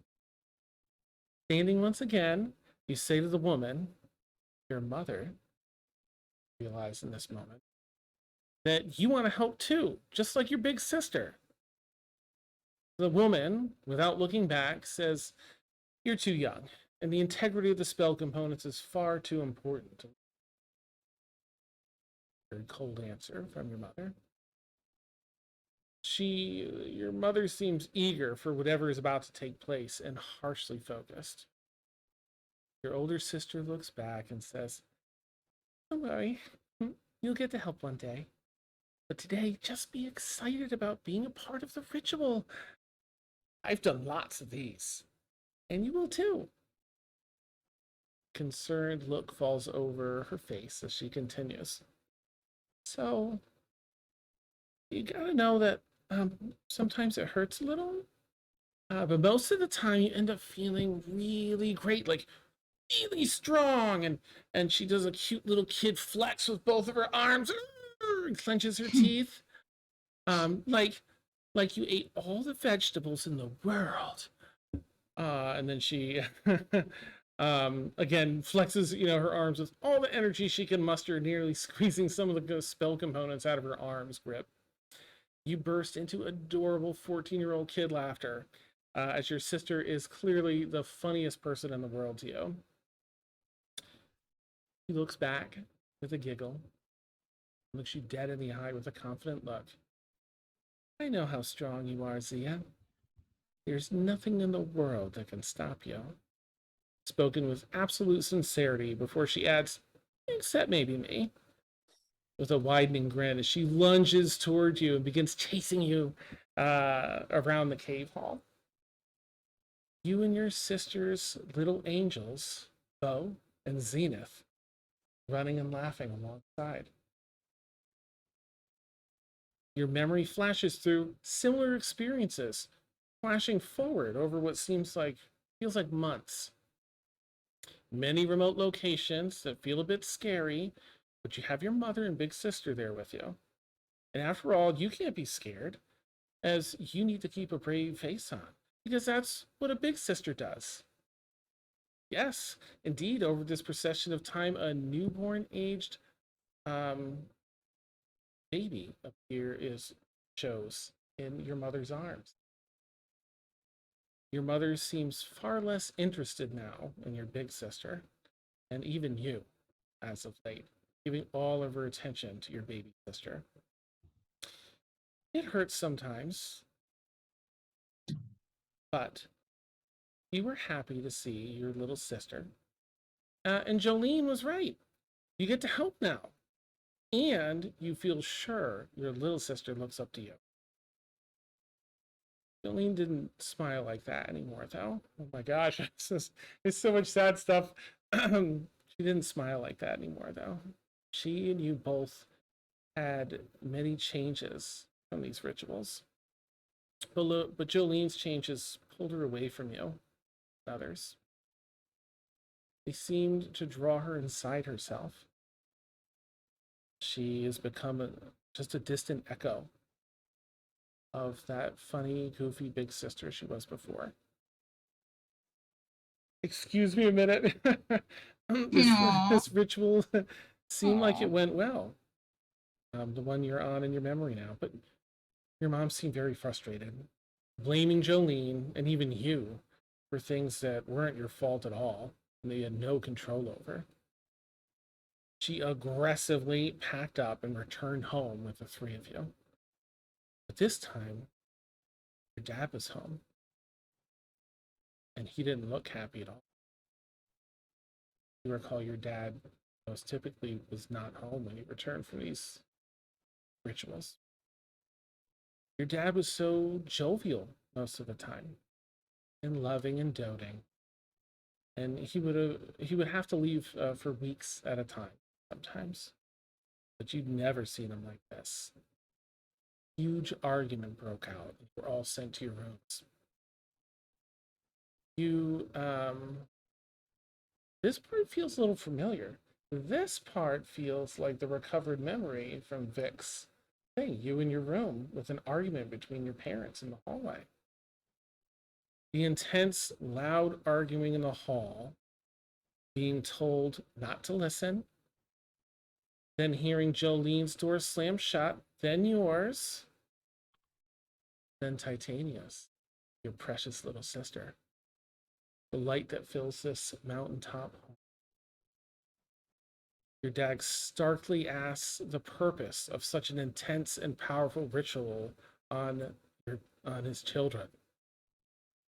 Your mother insists it's part of her heritage, your heritage.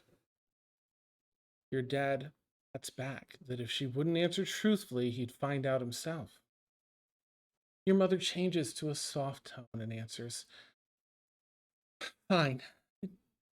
It's very personal, though, and difficult to share.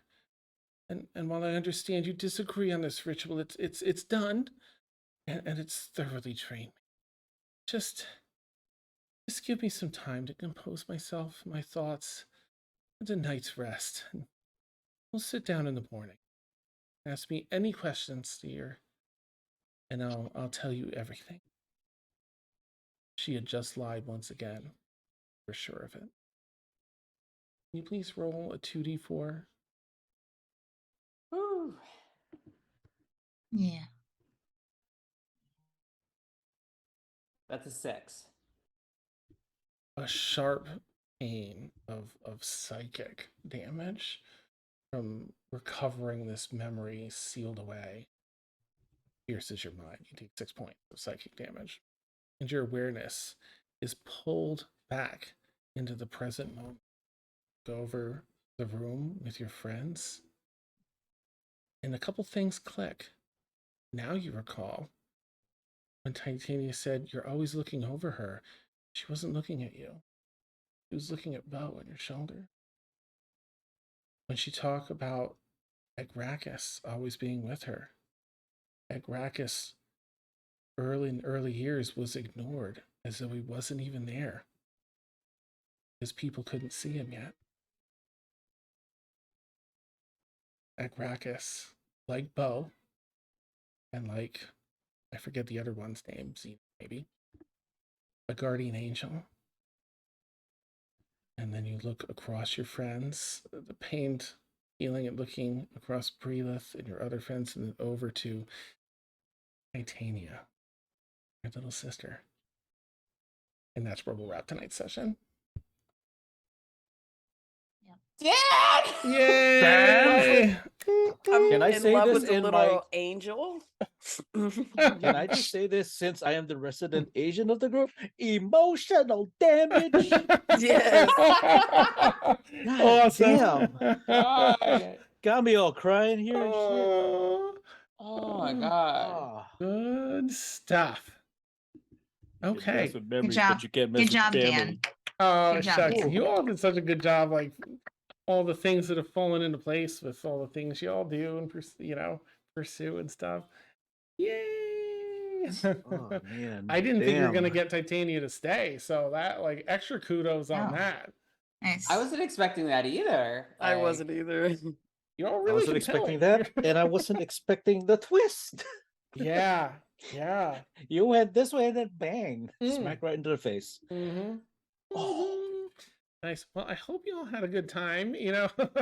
Yes, that was Good. really good. That was too good. Thank you all for staying. I know that really ran over, and I'm very, very sorry for that part. But I No, appreciate you all no, staying. this was worth it. Yeah. Worth good. it. Yeah. Good. Edge of good. my seat this whole time. Best way to Nice. deal with a sleep paralysis demon: emotional trauma. Nice. Yes. Do it. Yeah. Oh my god. All right. All right. Oh my gosh. Excuse me. Weird hiccups too.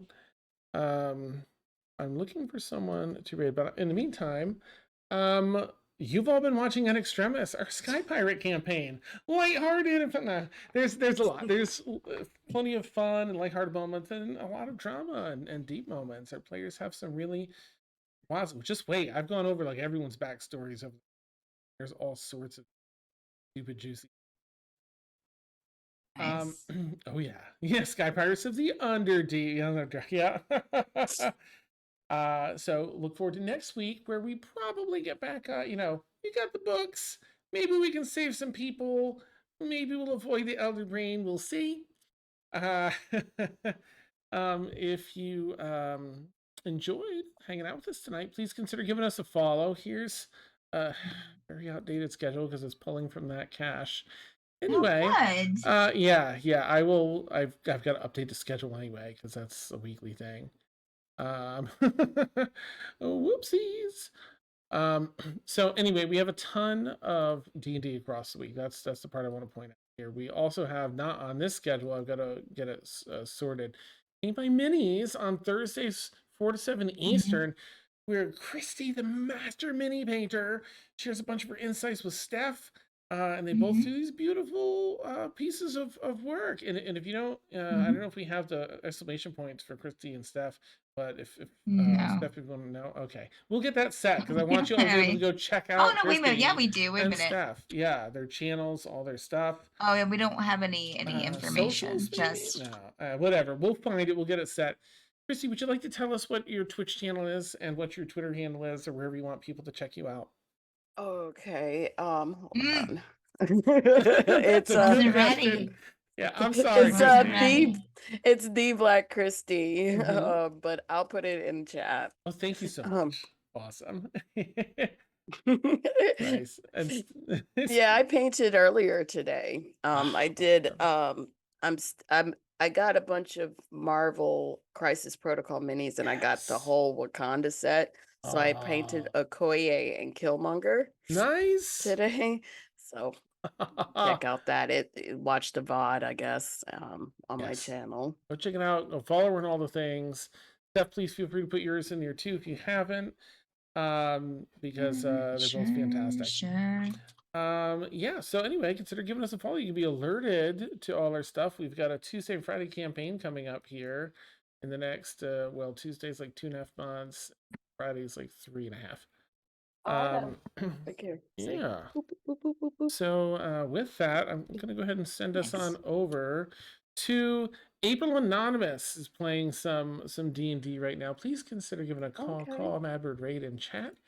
And I hope we'll catch you all again soon. If you don't, catch us for any of the other content across the week, I at least hope to catch you back here next Saturday when we have a little cool down period. Figure out how to everyone can respond and interact after this totally crazy town day. Take care, everyone. Have an absolutely lovely night. Bye. Bye. Bye.